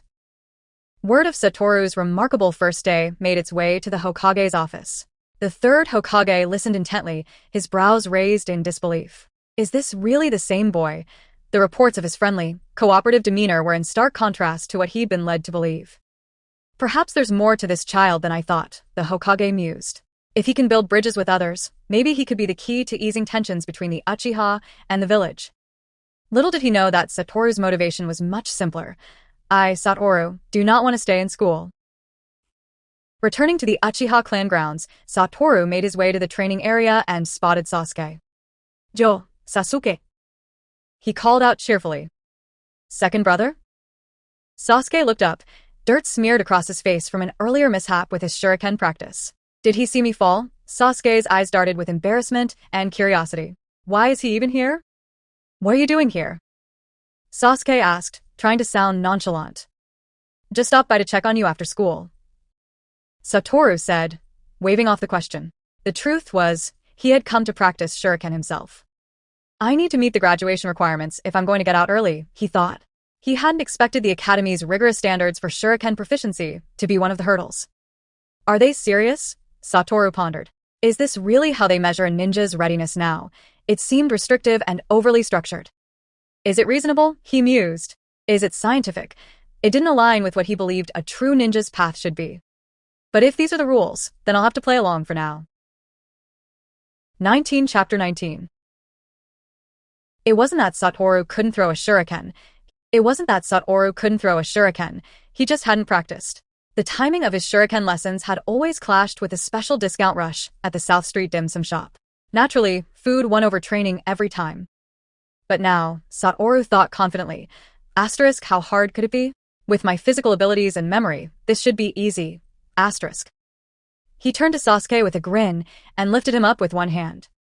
Hey, little Sasuke, want your second brother to teach you some shuriken techniques? Let me go. Sasuke squirmed, pushing against Wu's arm. Satoru set him down unfazed. Sasuke straightened his shirt and glared up at him.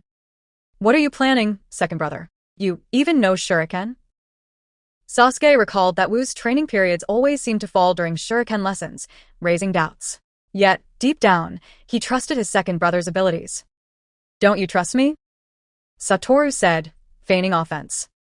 Today, I'm going to show you the world's most invincible shuriken technique. Sasuke held his breath, watching closely as Wu prepared to throw. The confident expression on Wu's face was infectious, and Sasuke felt a small surge of excitement. With a dramatic flourish, Wu hurled the shuriken. Silence. The two watched as the shuriken sailed through the air and promptly missed its target, landing haphazardly on the ground. One after another, 9 out of 10 shuriken missed the mark, embedding themselves in random places. Sasuke's eyes widened in disbelief. Second brother, this is the world's most invincible shuriken technique? Are you serious? Satoru's smile faltered for a second. Haha, just a mistake. Just a little mistake, he said stiffly, turning around only to feel a sting on his head. Blood trickled down his temple as the truth hit him. Second brother, your head. Sasuke's voice was soft, eyes round with concern. What's wrong with my head? Satoru tried to smile, the blood making the expression look more forced than reassuring. Don't move, there's still a shuriken on your head. Sasuke reached out, panic creeping into his tone. He didn't want his second brother to get seriously hurt because of such a mistake. Haha. Satoru laughed awkwardly. Sasuke, this is the performance art, he said, desperately trying to maintain his composure. He knew very well that he'd botched the throw, and his mind screamed at him to keep his image intact. While he didn't have the invincibility of Gojo Satoru's infinite void, his body's endurance and healing capabilities were formidable. He just needed to tough it out. Second brother, are you really okay? Sasuke asked, eyes darting around as if looking for help. Should I go get father or a medical ninja? No. Satoru said quickly, grabbing Sasuke's arm before he could move. I'm fine really, just low on sugar. That's why I slipped up. See? He jumped and spun in place, landing with a flourish. Good as new. Second brother, stop moving. Sasuke barked, exasperated. He couldn't believe how reckless Satoru was acting. Is he still a child? Satoru kept a confident smile plastered on his face. Note to self, Practice more before the next demonstration, he thought, swallowing his embarrassment. 20 Chapter 20. Satoru quickly pulled the shuriken from his head, grinning as he said, See? "Just a little exaggeration. It's nothing, right?" Sasuke's face darkened further as he watched the blood trickling down Satoru's temple. "Looks like father and big brother went too easy on you yesterday. You still have the energy to joke around." Sasuke muttered. "I'm telling them everything, second brother." "Huh." Satoru's smile faltered. "Sasuke, you're not as cute as you used to be. Has my soft-hearted little brother been switched with some brutish doppelganger?" "Don't move," Sasuke commanded with uncharacteristic fierceness before running off to grab a first aid kit. Satoru sighed and squatted down obediently. Being a good brother means knowing when to surrender. He thought with a chuckle, "I'm such a generous sibling." Sasuke returned with the first aid kit, his hands trembling as he fumbled with the supplies. "Hold still," he demanded as he began cleaning the wound. "Second brother, don't you feel the blood?" Sasuke's voice was tight with worry and irritation. Satoru's eyes twinkled as he laughed. "Blood? Nah, this is tomato juice. Your favorite snack, remember?" Sasuke's brows knitted in disbelief. "Tomato juice that hurts? You really do have tomato juice in your head, don't you?" "Of course not. I can't stand tomatoes. They're sour and bitter, not sweet at all," Satoru said, forcing a grin despite the sting of antiseptic. "Now, three-color dango. That's a different story. Tomato juice isn't worthy of my handsome face." Sasuke's lips twitched as memories of the past surfaced. One time, father had given them tomato seedlings to grow, saying, asterisk, "Take care of these tomatoes as if they were yourselves. Water them, give them sunlight, and nurture them well, and they'll grow strong and bear fruit." Even Satoru, despite his mischief, had watered his plant religiously. But while his plant grew big and lush, its tomatoes were infamously sour. He'd even tried using ninjutsu to secretly swap fruits with Sasuke and Itachi's plants. In the end, everyone found out and he couldn't live it down. Sasuke's slight smile was short-lived as he knotted the bandage tightly around Satoru's head. "Ouch, hey, careful." Satoru flinched before standing up. "Fully healed. Good as new," he announced dramatically. Sasuke sighed. "Second brother, what are you really here for?" he asked, already half expecting more nonsense. Satoru's expression turned serious. "I came to practice shuriken, of course." Sasuke blinked, surprised by his brother's sudden seriousness. "Really?" "Yes," Satoru said, picking up the shuriken from the ground, his eyes growing thoughtful and intense. "I need to master this if I'm going to graduate early," he reminded himself. He wasn't just avoiding school life, he was racing against time. With Itachi already 8, the ominous night of their clan's downfall was drawing near. He needed time to plan, to set things in motion. Skipping classes and wandering around wasn't just for fun, it was preparation. The shuriken glinted in the sunlight as Satoru took aim. His gaze sharpened, focused, and he released it with a flick of his wrist. Whoosh! The shuriken flew straight, slicing through the air with purpose.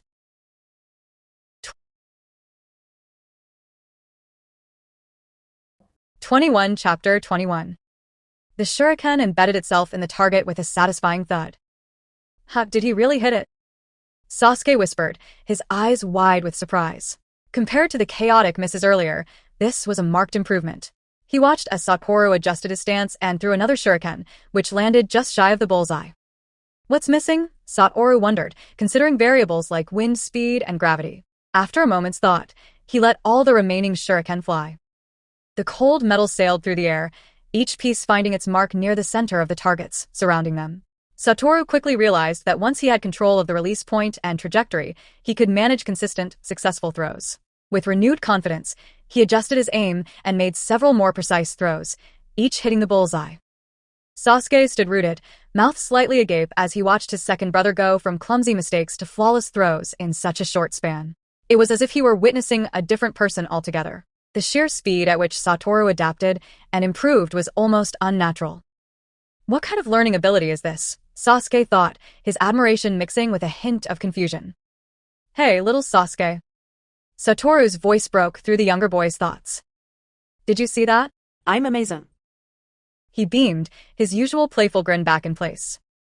Sasuke blinked and crossed his arms, regaining his composure. "You're such a show-off," he muttered, though a small smile crept onto his face. "If you don't say anything, I'll take it as agreement," Satoru declared, puffing out his chest. "Ha ha ha, the great Satoru is invincible in shuriken throwing. Do you want to learn, my dear brother? I've got a secret technique." Sasuke's interest peaked. He had watched Wu's rapid transformation and couldn't deny his curiosity. Secret technique. He repeated, eyes narrowing skeptically. But in the end, he nodded.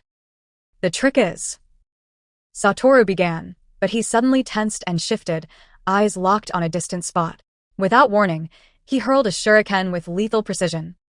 Sasuke followed his gaze and gasped. The shuriken had pinned a small white snake to the ground, its golden eyes glaring as it wriggled helplessly. "I hate snakes," Satoru muttered as he approached, eyes cold. He bent down and decisively ended the snake's life. Especially the slippery, cold kind. Sasuke's confusion deepened. "Second brother, what are you doing?" he asked, watching Satoru light a small flame to burn the snake's body. "Just taking care of a pest that shouldn't be here," Satoru said nonchalantly, watching the small blaze consume the snake. Orochimaru, he thought. He's bold enough to send a spy to the Uchiha clan grounds? Either he's confident in his secrecy, or he's already collaborating with someone within Konoha. Meanwhile, in a dimly lit cave, golden, snake-like eyes gleamed with interest. "Hee, what a perceptive child," Orochimaru whispered, his voice slithering through the darkness. "It seems there's more to Uchiha Satoru than meets the eye." His eyes narrowed thoughtfully. Such talent. Such sharp instincts. How interesting. The cave echoed with Orochimaru's soft, menacing laughter as he contemplated the implications of this discovery. Back at the training ground, Sasuke tilted his head, eyes narrowed at his brother. "Are you sure that wasn't just one of your stories? A snake choking on a meal bigger than itself?" Satoru burst into laughter, tousling Sasuke's hair. Well, seems like someone's getting smarter. Maybe I did make it up," he teased, hiding the seriousness that had flashed in his eyes moments before. 22 Chapter 22. Bastard's second brother. "When will you finally be reliable?" Sasuke shouted, frustration spilling over. "I've always been reliable," Satoru protested with a shrug, a playful grin on his face. How could Sasuke not see the effort he put in every day, thinking about their family and the future? He mused, sure, he liked to have a bit of fun, but didn't that make life more interesting? Satoru shook his head with an exaggerated sigh, thinking back to the countless times he'd stretched the limits of his playful antics for the sake of gaining points from the acting value system. Alas, who could truly understand the hardships he faced? He glanced at the system panel that appeared before his eyes.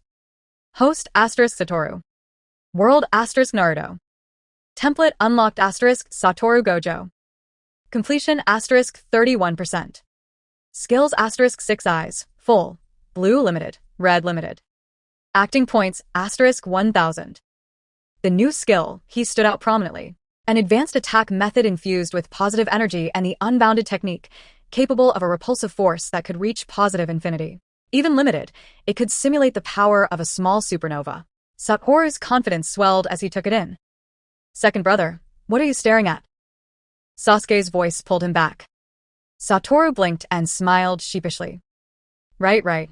We were talking about what again? Training shuriken. Sasuke snapped, exasperation lining his voice. Sasuke positioned himself and performed a series of hand seals. Fire style, fireball jutsu. He shouted, exhaling a burst of flame that surged forward with impressive force. Hey, why the sudden attack? Satoru jumped back, dodging the blaze as it grazed the ground. What did I do this time? He joked, still nimble on his feet. Sasuke's face was flushed with anger as he cast another fierce fireball. Each strike seemed stronger, more controlled, as if channeled by a surge of determination. Impressive. Satoru called, the playful tone dropping from his voice. Looks like my training really did pay off. Damn you. Sasuke yelled, but the words held less anger now. Enough playing around. Satoru's tone turned serious as he stepped up to Sasuke. Let's get to the real lesson on shuriken. With careful hands, Satoru adjusted Sasuke's stance. Keep your shoulders steady. Only your arms should move. Don't let your posture break. When you throw, don't let your elbows stray too early. Use the wrist flick for added power. Sasuke watched and listened intently. This was the second brother he rarely saw, focused, precise, and calm. It made him pause, considering the mystery behind Satoru's usual carefree mask. You're young, so your muscles can't handle some of the techniques adults use. But if you leverage your wrist strength, you can hit your target with more speed and control.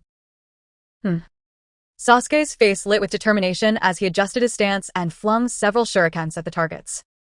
Thunk, thunk, thunk. Each shuriken struck the bullseye with perfect accuracy. Sasuke stared, wide-eyed and breathless. The move he had struggled with for so long had been solved in minutes. Did I actually do it? Sasuke whispered, wiping a smudge of dirt from his face. He turned to look at his second brother, who was now smirking. Told you, Gokuin doesn't lie. Satoru adjusted the blindfold across his face, covering the glint of satisfaction in his eyes. The 6 eyes had made it easy to identify the optimal movements needed for Sasuke's success. After all, Satoru thought, being the greatest teacher is my specialty. 23. A month later, Hokage Building. The third Hokage sat in his office, his expression solemn as he listened to the latest report from the ENBU. The recent activities of the Uchiha clan had become increasingly difficult for him to comprehend. As ninjas, they were now delving into business ventures. Moreover, they had started expanding their influence across various fields. What is their goal? The Hokage's brows furrowed as he fell into deep thought. What's the situation lately? He finally asked, turning to the ENBU operative in front of him. You mentioned Uchiha Satoru earlier. The ENBU hesitated, an unusual pause that spoke volumes. Reporting, Uchiha Satoru has been gaining unprecedented influence in the Ninja Academy. The ENBU began cautiously. Every student at the academy seems to admire him, almost to an unsettling degree. The Hokage leaned forward, his gaze sharpening. It's not just admiration. The operative continued. These students are beginning to place their trust in Satoru's judgment over the instructors. They've even started questioning fundamental beliefs. Questions like, why do wars happen? Or is the hierarchy of the ninja world fair? He hesitated again before adding. Satoru's teachings are completely at odds with traditional ninja principles. Ninjas are born as tools of war, the sword and shield of the village. But what he's saying, it challenges everything we've been taught. The Hokage's expression darkened as the ENBU recounted what had been happening in the academy. The implications were clear and deeply troubling. The third Hokage's face hardened, a rare display of genuine alarm. He remained silent for a long time, processing what he'd just heard. As Hokage, he could feel the weight of those words more profoundly than anyone else. Decades of leadership had given him insight into the power of ideas, and this was unlike anything he had encountered before. To think he's only 5 years old. The Hokage muttered, almost to himself. Yet he's observing the world with a perspective beyond his years, far beyond even that of most Hokage. But it wasn't just wisdom. It was something new, something revolutionary, and that frightened him. The third Hokage let out a long sigh, his fingers trembling slightly. Those hands, once steady as they performed countless jutsu on the battlefield, now quivered under the weight of this dilemma. The ninja world was fragile, teetering on the edge of unrest. Ideas like Satoru's could ignite a spark that the world wasn't ready for. This cannot continue. The Hokage made up his mind. Satoru couldn't be allowed to remain in the academy. His influence on the other students was too dangerous. They were beginning to lose their edge, their willingness to fight. For a ninja, that was a fatal flaw. But how to remove him without raising suspicion? I seem to recall that he applied for early graduation. The Hokage said slowly, his voice steadying. Yes, Hokage-sama. The ENBU confirmed. He submitted his application not long ago. Then approve it. The Hokage ordered, relief flickering briefly across his face. Deliver the authorization to the academy. Normally, such applications wouldn't require his direct approval, but he had delayed it intentionally, wanting to observe Satoru for a little longer. It was ironic. He had been the one to approve Satoru's early admission to the academy, and now he was the one expediting his departure. As the Hokage dismissed the ENBU, he sank back into his chair, lost in thought once again. The Forest Grove. Not long after receiving approval for his early graduation exam, Satoru lay sprawled on a tree branch in a secluded grove.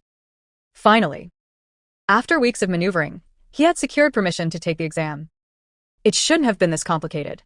Normally, passing the tests would have been enough to qualify.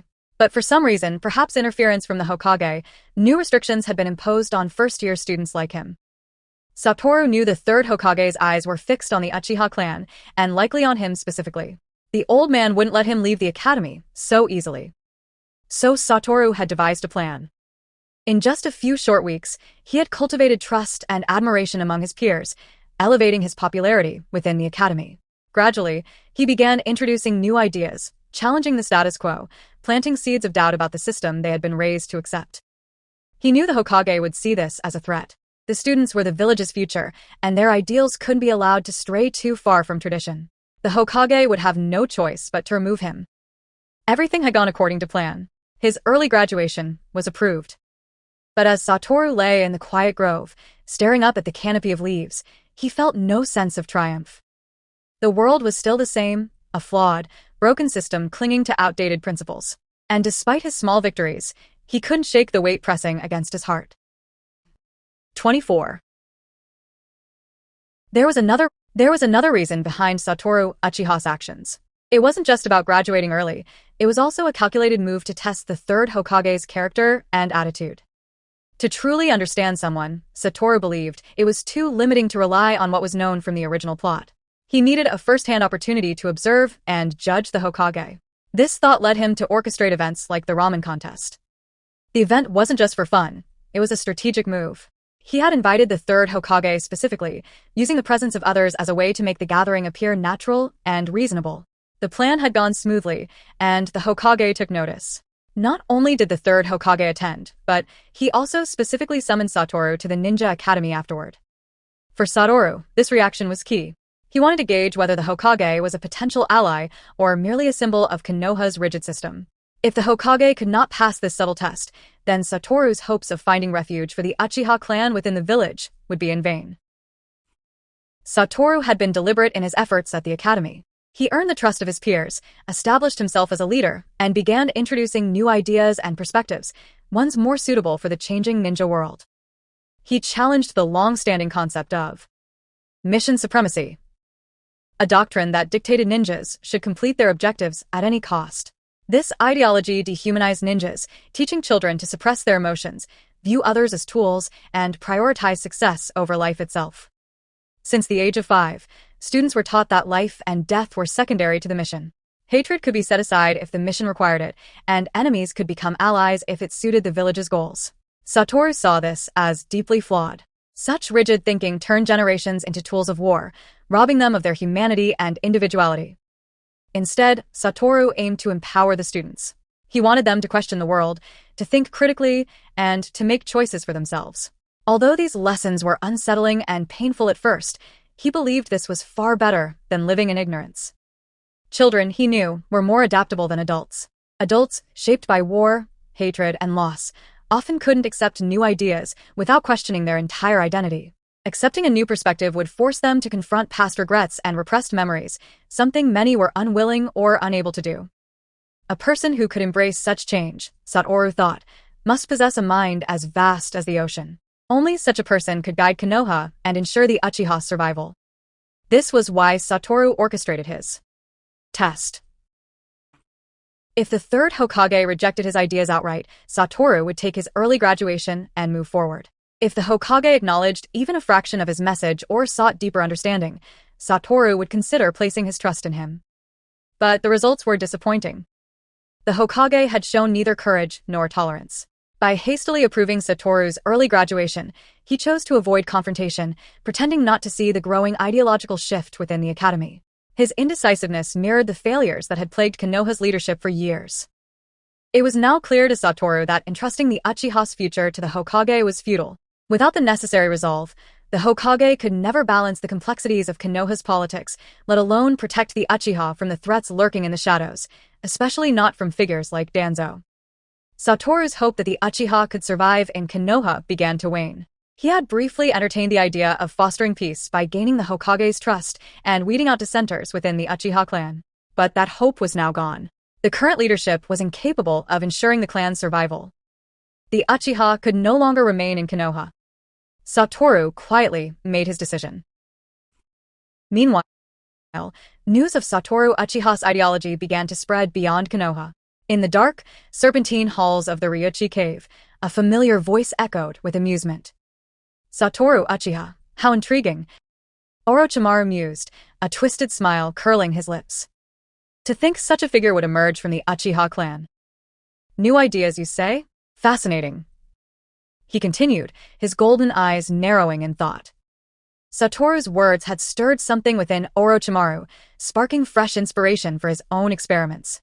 Knowledge, after all, was interconnected, and this young Uchiha seemed to possess the kind of revolutionary thinking Orochimaru had always sought.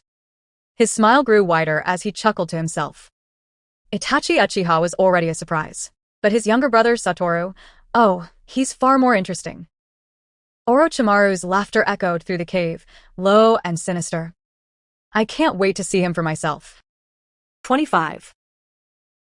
Satoru Uchiha lay leisurely on the tree branch, seemingly relaxed, but his senses were sharp. He had already noticed a presence watching him even before he opened his eyes. Come out, he commanded coldly. A serpentine figure emerged from the shadows of the trees. Orochimaru, with his unsettling snake-like gaze, slithered into view, his piercing eyes locked onto Satoru.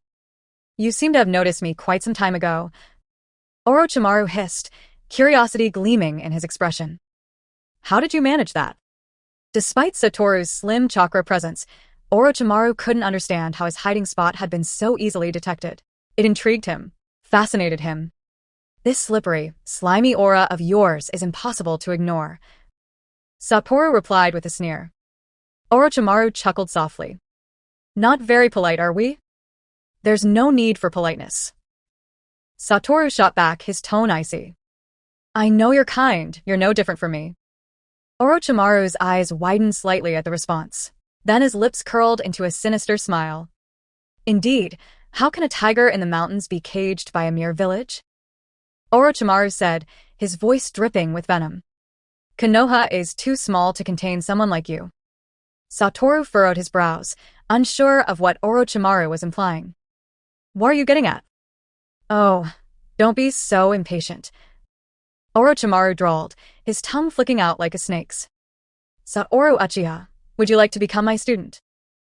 For a moment, Satoru was caught off guard by the unexpected proposal. Orochimaru continued, his voice low and coaxing. Living in Konoha, stuck within the confines of the Uchiha, must be unbearable for someone like you. Painful, isn't it?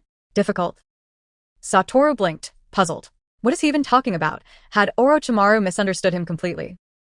You wear that eye patch constantly, don't you? Orochimaru gestured, his tone feigning sympathy. Your eyes must hold a terrible secret. To be an Uchiha, yet unable to wield the power of your clan's Sharingan, it must feel like a curse. Isn't it frustrating? Satoru silently observed Orochimaru's attempt at manipulation. It was clear now what the snake Sannin wanted, Satoru's identity as an Uchiha and his sharp, unconventional mind. In your clan, no one understands you. And in Konoha, your ideas are far too advanced for these narrow-minded fools. Orochimaru continued, his words dripping with persuasion. But I understand you. I understand the power of your ideas. Thought is the true ruler of the world. Orochimaru's voice grew more fervent as he leaned forward, his smile widening unnaturally. Join me. I am studying the mysteries of life and the limits of the human body. I can give you everything you desire, knowledge, power, understanding. Together, we can uncover the truths of the world. For a moment, Satoru froze, more from disbelief than anything else. Orochimaru's confidence radiated as he spoke, as though he had already seen through Satoru's every secret. But Satoru couldn't help but find the entire situation absurd.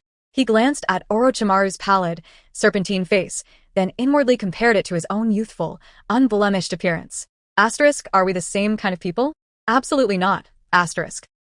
He stared at Orochimaru for another moment before speaking, his tone as cold as ever. I'm not interested in anything you're offering. Orochimaru blinked, caught off guard for a brief second. I don't hate or resent anyone. Satoru continued. And I have no desire to become your student. He subtly shifted his stance, readying himself for a potential battle.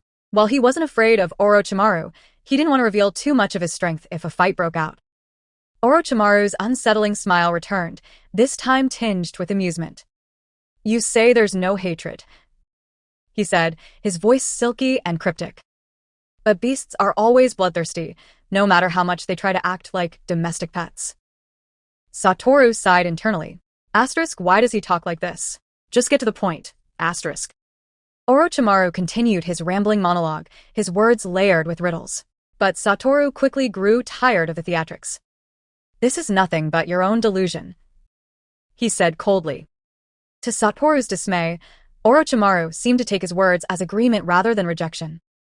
"You'll come to me eventually," Orochimaru said with a knowing smirk. "Green fruit always ripens, but don't let yourself rot into something useless." With that, Orochimaru slithered back into the shadows, vanishing as swiftly as he had appeared. Satoru stood still for a moment, his expression unreadable. Green fruit? Rotten apples? Has Orochimaru been possessed by Hisoka or something? Satoru muttered to himself. What is this, some bizarre crossover episode? Shaking his head, he dismissed Orochimaru's strange parting words. Though the encounter had been unexpected, it had only solidified his resolve. Satoru Uchiha was his own person, and he had no intention of following anyone. Not the third Hokage, not the Uchiha clan, and certainly not someone as slippery as Orochimaru. 6. The atmosphere in Konoha village buzzed with excitement. The graduation exam was underway. Inside the examination area, students whispered and gathered as a familiar figure strolled in. "Wait, isn't that Satoru-kun?" a pink-haired girl asked, her voice tinged with curiosity. "Yeah, it is." Her friend chimed in, equally puzzled. "But what's he doing in the graduation examination room?" More students joined the conversation, craning their necks to get a better look. Before long, the exam hall was surrounded by a growing crowd, all drawn by the presence of the boy who had become the talk of the academy. Satoru Uchiha was no ordinary student. His exceptional performance over the past month had made him a near legend among his peers. Even those who hadn't interacted with him knew of his feats. "Do you think he's actually taking the graduation exam?" One student speculated. "That's impossible." Another replied. "He's only been in the academy for a little over a month. No way he's ready for this." "I mean, the youngest ninja to graduate was 7 years old, right?" Someone added. "And Satoru-kun is only 5. "Yeah, Uchiha Itachi graduated at 7. And isn't he Satoru-kun's older brother?" "He is. Itachi completed all his courses in just 1 year and graduated as the top prodigy. But if Satoru graduates now, at 5 years old, wouldn't that make him even more impressive?" "Don't be ridiculous. There's no way he's ready for that. Maybe he's just here to help the examiners with something." The students' chatter was interrupted when an unfamiliar examiner stepped forward into the room. "Wait, who's that? I don't recognize him." A student murmured. "Yeah, graduation examiners are usually academy teachers. Why haven't we seen this guy before?" In the crowd, Kurina Yuhi, standing next to Orochimaru, raised an eyebrow. "Hey, isn't that Asuma? What's he doing as the examiner?"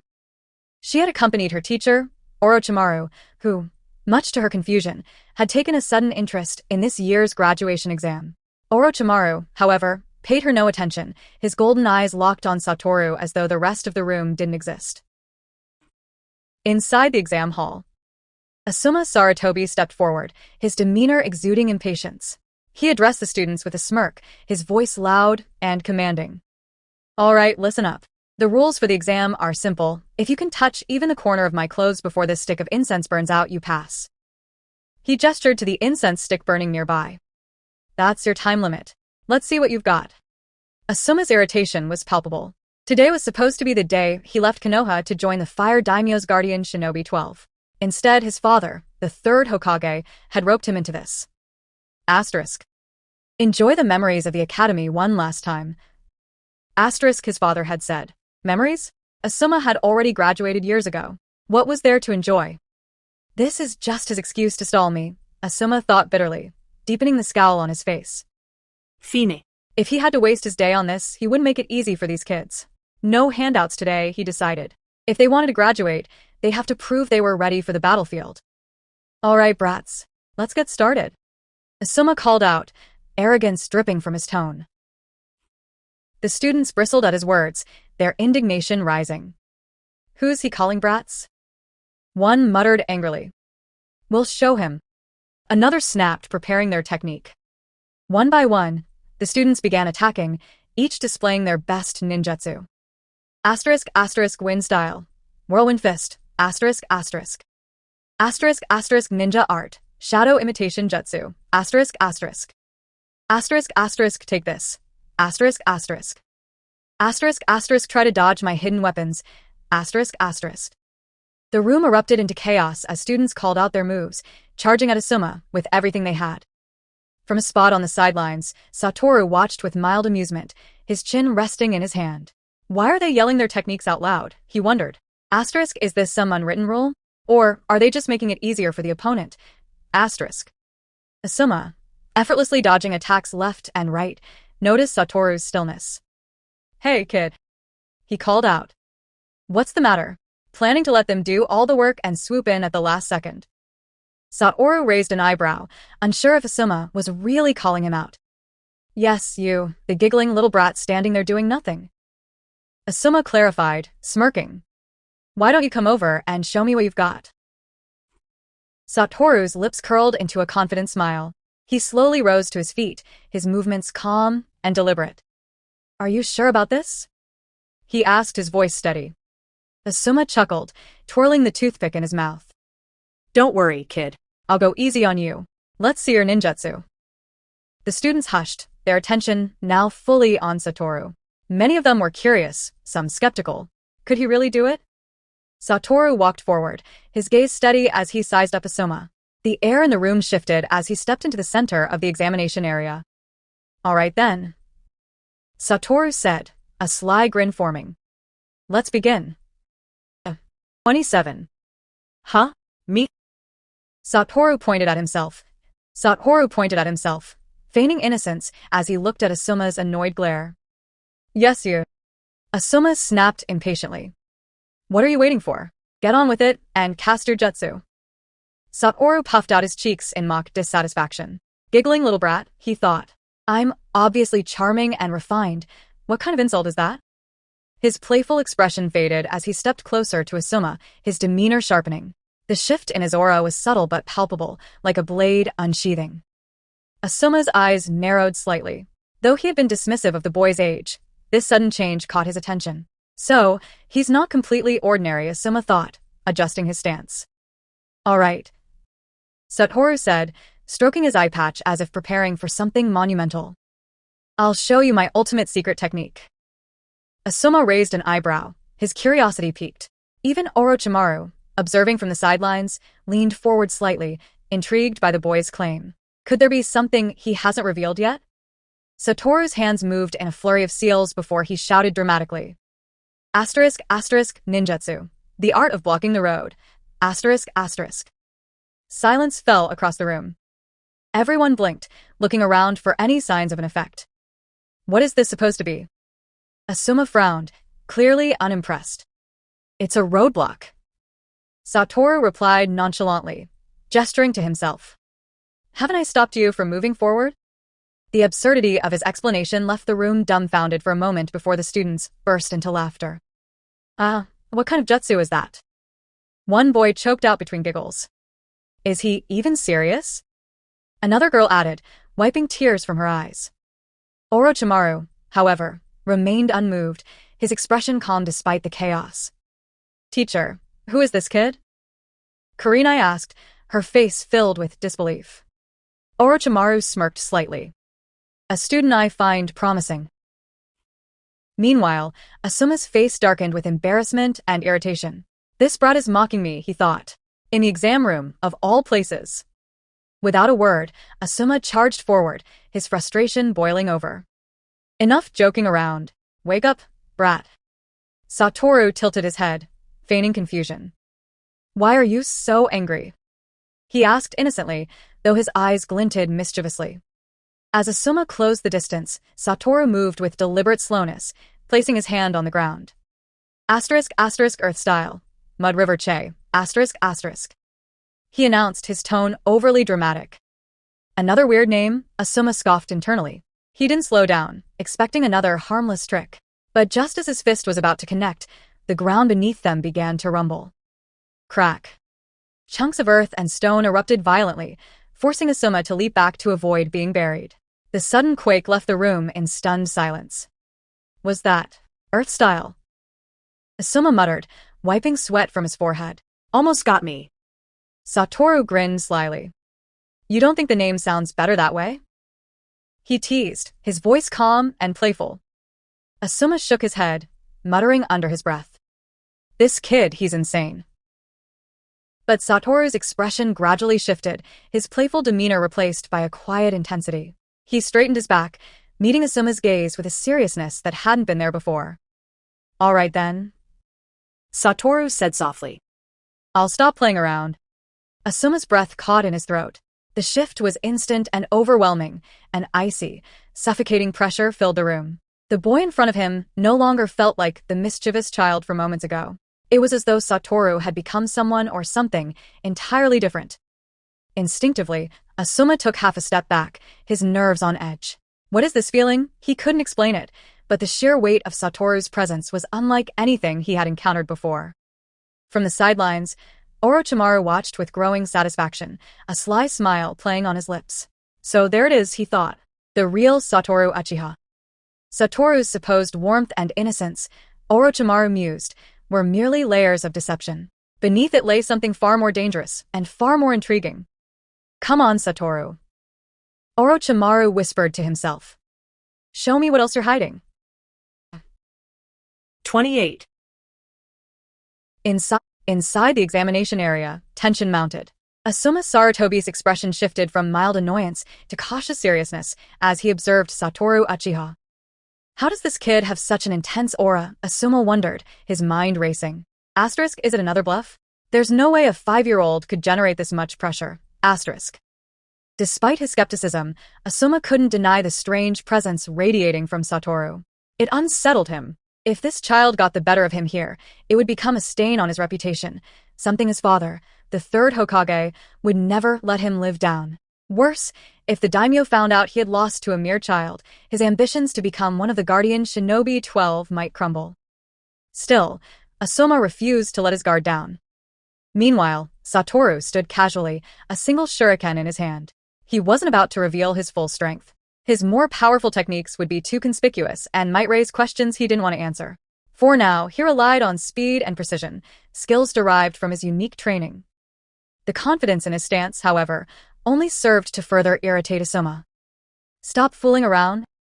Asuma snapped, adjusting his position, his irritation giving way to growing focus. The boy's earlier antics had pushed him to take the match seriously.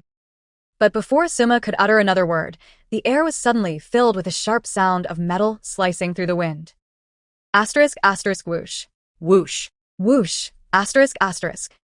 Shurikens spun through the air with astonishing speed, their trajectory perfectly calculated. Asuma's instinct screamed at him, and he moved just in time to avoid the blades. Sweat dripped down his face as he realized how close they had come to grazing him. So fast, he thought, shaken. If he hadn't taken half a step back at the last moment, the shuriken would have cut through his legs and arms. But what startled him more than the speed of the attack was the boy's positioning. Somehow, Satoru was now behind him, calm and composed, as though he hadn't moved at all. How did he get there? Asuma's mind raced. I didn't even see him move. Years of experience on the battlefield had saved him from being completely overwhelmed, but the gap in awareness left him unnerved. Asuma forced a smirk to mask his unease.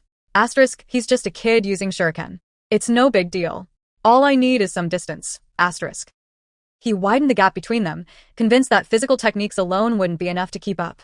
Satoru's earlier Earth style had been rudimentary, lacking the depth and control of a fully trained ninja. If the boy was relying on physical attacks, time would eventually run out. Glancing at the burning incense stick nearby, Asuma felt a wave of relief. Asterisk, not much time left. A little longer, and this kid can go back to school. The battlefield isn't a place for someone like him. Asterisk. What Asuma didn't know, however, was that chakra wasn't the only energy fueling Satoru. Hidden within the boy was a different power, one far removed from the traditional techniques of the ninja world.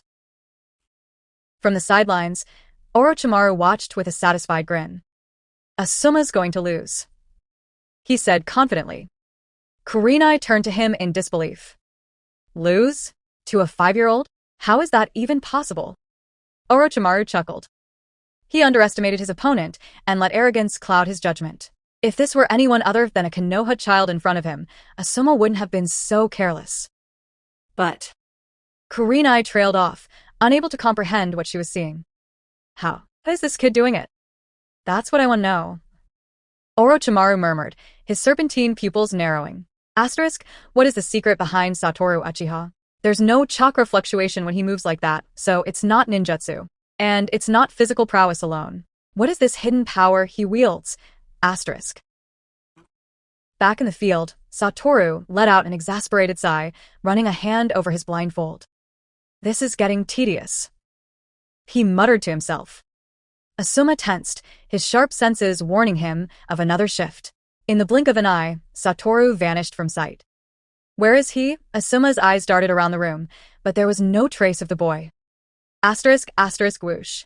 Whoosh, asterisk, asterisk. The sharp, unmistakable sound of spinning shuriken filled the air again. Asuma barely had time to react, instinctively dodging to avoid the deadly blades. He spun around, searching for Satoru's position, but he was nowhere to be seen. How is he doing this?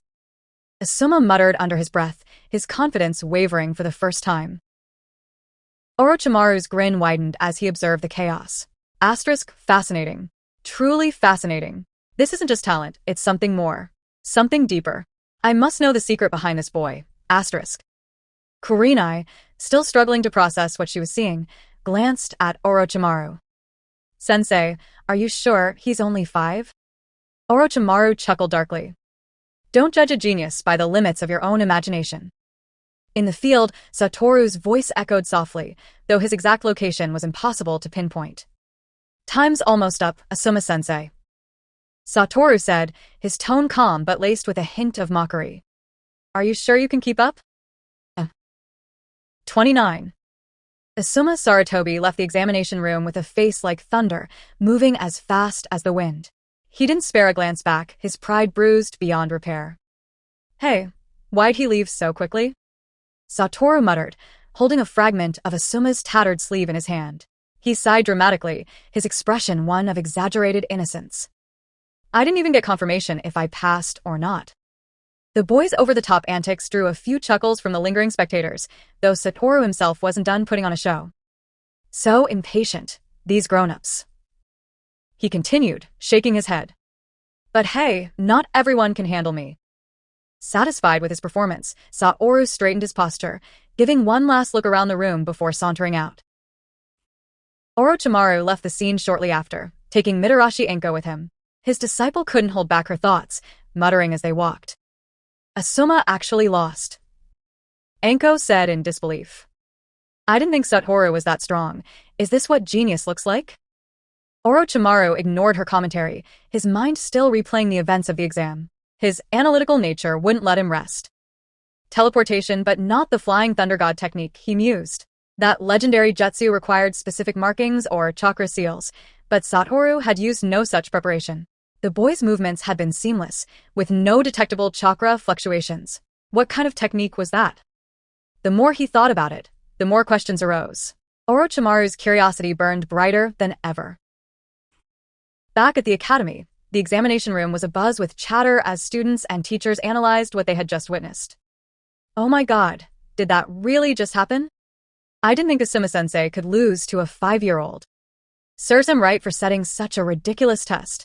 The difficulty level was practically Chunin. Chunin? If that was Chunin, then I'll be stuck as a genin forever. Yeah, Hokage-sama is definitely going to chew him out for this one. Laughter erupted, but the students quickly returned to discussing Satoru's incredible performance. Still, Satoru Uchiha, that was amazing. The precision of his shuriken throw was unreal. Right? It didn't even harm Asuma-sensei, just nicked his clothes perfectly every time. Not to mention how he managed to predict Asuma's movements. It was almost like he could read his mind. Yeah, and how did he get behind Asuma-sensei without anyone seeing him move? That was insane. The awe in their voices was clear. Satoru had left a lasting impression, not just for his skills, but for the air of mystery surrounding his abilities. At the Uchiha compound, Satoru returned home, only to be met by his father, Uchiha Fugaku, and his brothers, Itachi and Sasuke. Fugaku crossed his arms, his expression stern, though a hint of pride shone in his eyes. Ahem. While your methods were a bit unconventional, your strength is commendable. He coughed lightly to hide the slight smirk forming on his face. We'll leave it at that. He quickly turned and walked off, his brisk pace betraying his satisfaction. Sasuke, however, wasn't as impressed. Second brother, you're always causing trouble. Satoru rolled his eyes, a sly grin spreading across his face. It's not me that's wrong, Sasuke. It's the world. He struck a dramatic pose. The world needs to feel pain. Pain. Itachi interjected as he leaned against the doorway. And how do you plan to make the world feel pain, little brother? Satoru's expression shifted instantly, his dramatic demeanor melting into casual humor. By eating that limited edition, supersized spiral ramen set from Chijikeya, of course. Itachi chuckled softly, his amusement evident. I see your priorities haven't changed. Oh, Nisan, what about our training tomorrow? Sasuke asked, his mood shifting to disappointment when he remembered. I'm sorry, Sasuke. Itachi replied, a tinge of regret in his voice. I've taken a C-rank mission and won't be back for a few days. Sasuke's face fell further, but before he could complain, Satoru chimed in. Hey, Sasuke, why not train with me? Who needs Nisan when I can teach you? Forget it. Sasuke shot back, his tone sharp. I don't want to end up covered in tomato juice like last time. The memory of Satoru's wild training methods brought an involuntary shiver to Sasuke. The thought of another shuriken sticking debacle was too much to bear. Damn, completely underestimated. Satoru muttered under his breath, puffing his cheeks in mock indignation. After his brothers left, Satoru sat quietly in his room. The energy from the day's events lingered, but his focus shifted to something far more intriguing. Opening his system interface, Satoru browsed through the system mall. He had used this mysterious tool before to great success, acquiring two crucial scrolls, a large spatial teleportation array and a group illusion technique. Both had proven invaluable, allowing him to execute techniques that seemed impossible within the framework of traditional ninja skills. As he scrolled through the options, his mind raced with possibilities. The mall offered a variety of tools and techniques that could give him an edge, but he needed to be selective. Efficiency was key. After a few minutes of deliberation, Satoru made his choices, purchasing several new items. He closed the interface with a satisfied grin. Let's see how these work out. He said to himself, already planning how to incorporate his new acquisitions into his arsenal. The room fell silent once more, but the gears in Satoru's mind continued to turn. This was only the beginning. 30. The next day, Satoru Uchiha lay lazily on a tree in the training grounds, gazing up at the sky with a bored expression. This is so dull. He muttered to himself. Why is everyone suddenly busy with missions? Are they all trying to make a big wave before the holidays to earn some extra cash? He sighed dramatically, tilting his head to the side. Even Itachi had to go on a mission. Isn't this technically child labor? Aren't there laws against this? After a moment of silence, he smirked mischievously. Speaking of Itachi, his birthday is coming up soon. What should I get him? No one knows him better than me, after all. A sly grin spread across his face as an idea struck him. Wait, I've got it. I'll just ask him directly. No way he'd refuse Goku if I ask him. Satoru chuckled at his own cleverness, already hatching a plan to disguise himself. But it can't be Uchiha Satoru asking, no, that won't do. He glanced at his white hair in the reflection of a nearby puddle and smirked.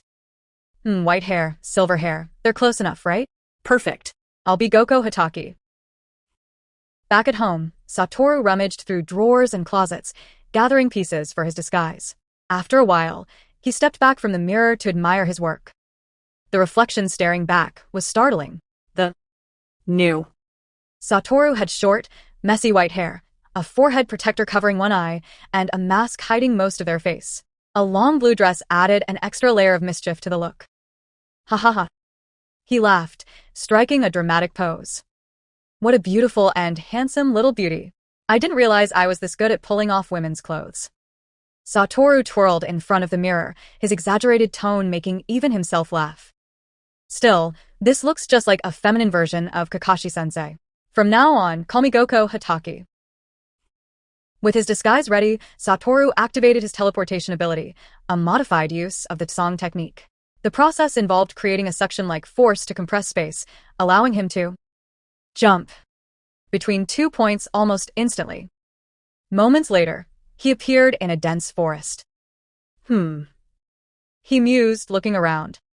According to the mission schedule, Itachi should be around here. He started scanning the area but suddenly felt his body weaken. A wave of exhaustion swept over him. The price of being too amazing. He muttered, stumbling slightly. Could it be that my body is too young to handle back-to-back teleportations? Or maybe yesterday's overuse during the exam is catching up with me. Satoru sighed and decided to conserve his energy. Fine, no more teleportation today. Guess I'll just play the weak little girl role for now. His mischievous grin returned as he activated his 6 eyes, a technique that allowed him to perceive vast distances and detect chakra signatures effortlessly. Let's see where you're hiding, Itachi. Through his enhanced vision, Satoru spotted a troubling scene not far away. Itachi, only 8 years old, stood frozen in place as an older man with a mask loomed over him. Uchiha Obito. Satoru muttered under his breath, his expression darkening.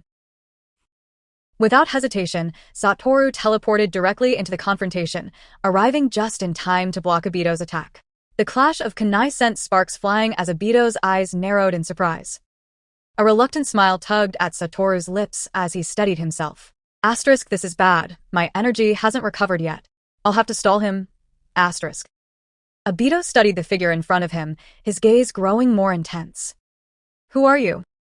He asked, his voice cold and low. Satoru tilted his head, feigning innocence. Me? I'm Goko Hataki. He said brightly, striking a playful pose. What's a handsome guy like you doing out here? Obito's eyes narrowed further as he analyzed the strange individual before him. The mask, the white hair, it reminded him of someone he'd rather forget.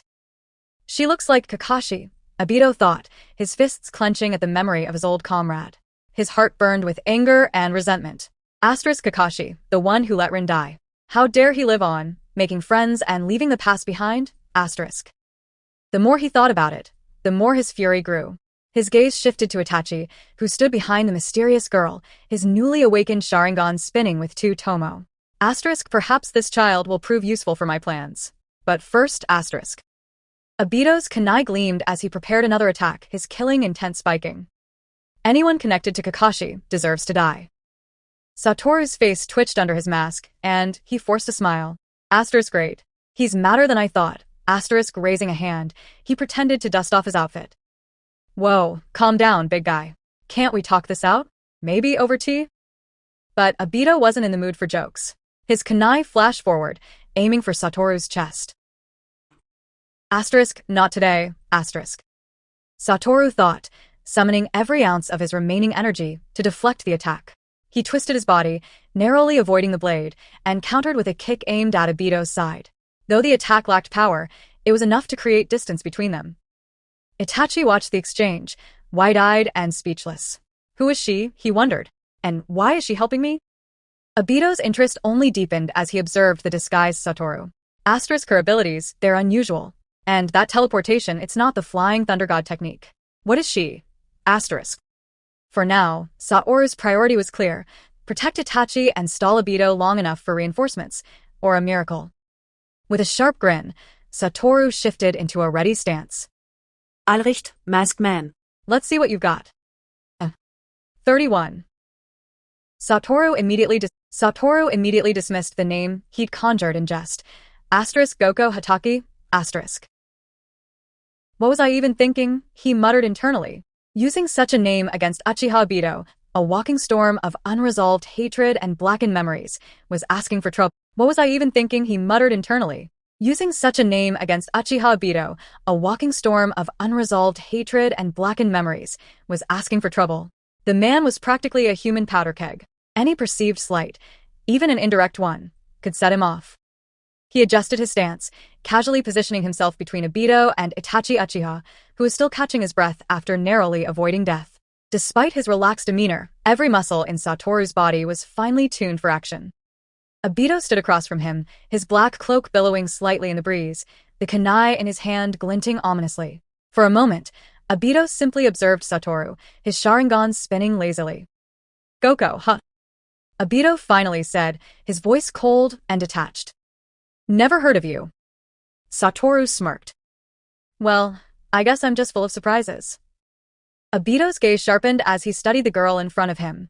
The white hair, the eye patch, the casual confidence, it all felt uncomfortably familiar. His eyes narrowed further. No, it couldn't be.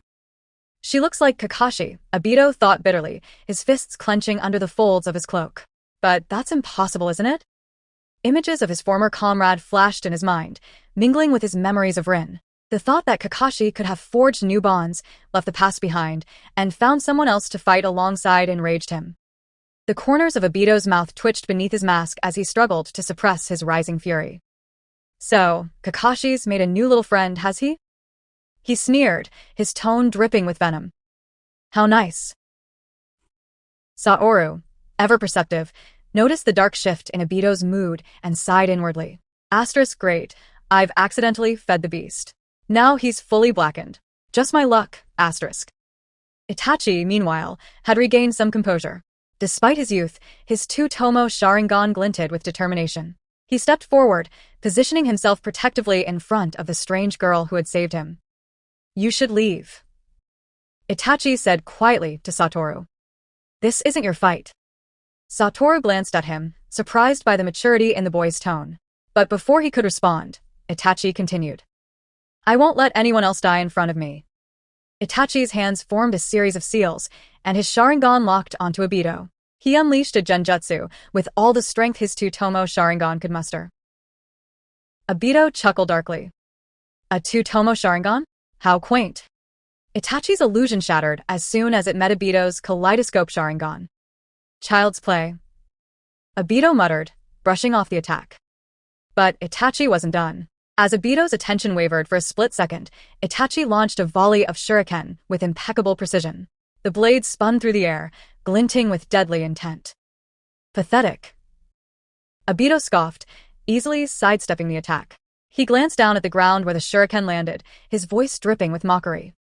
"Is this all you've got?" But Itachi's gaze was fixed on the shuriken embedded in the dirt. "It's not over yet," he muttered under his breath. The shuriken suddenly exploded, sending a plume of smoke and debris into the air. Itachi watched intently, his heart pounding in his chest. Did it work? As the smoke cleared, Obito emerged unscathed, his black cloak fluttering ominously. "I told you," he said coldly, his Sharingan glowing menacingly. "The gap between us is insurmountable." Itachi's shoulders sagged slightly. He had expected this outcome, but seeing the stark difference in their abilities still stung. Satoru clapped slowly, his sarcastic applause echoing through the clearing. "Wow, so dramatic," he drawled. "You must be fun at parties." Obito's eyes snapped to Satoru, narrowing dangerously. "You think this is a game?" he asked, his voice low and threatening. "Oh, I know it's not a game," Satoru replied, straightening his posture. He reached up, adjusting his forehead protector to reveal his pale blue eyes. "But you've underestimated me, and that's not a good thing for you."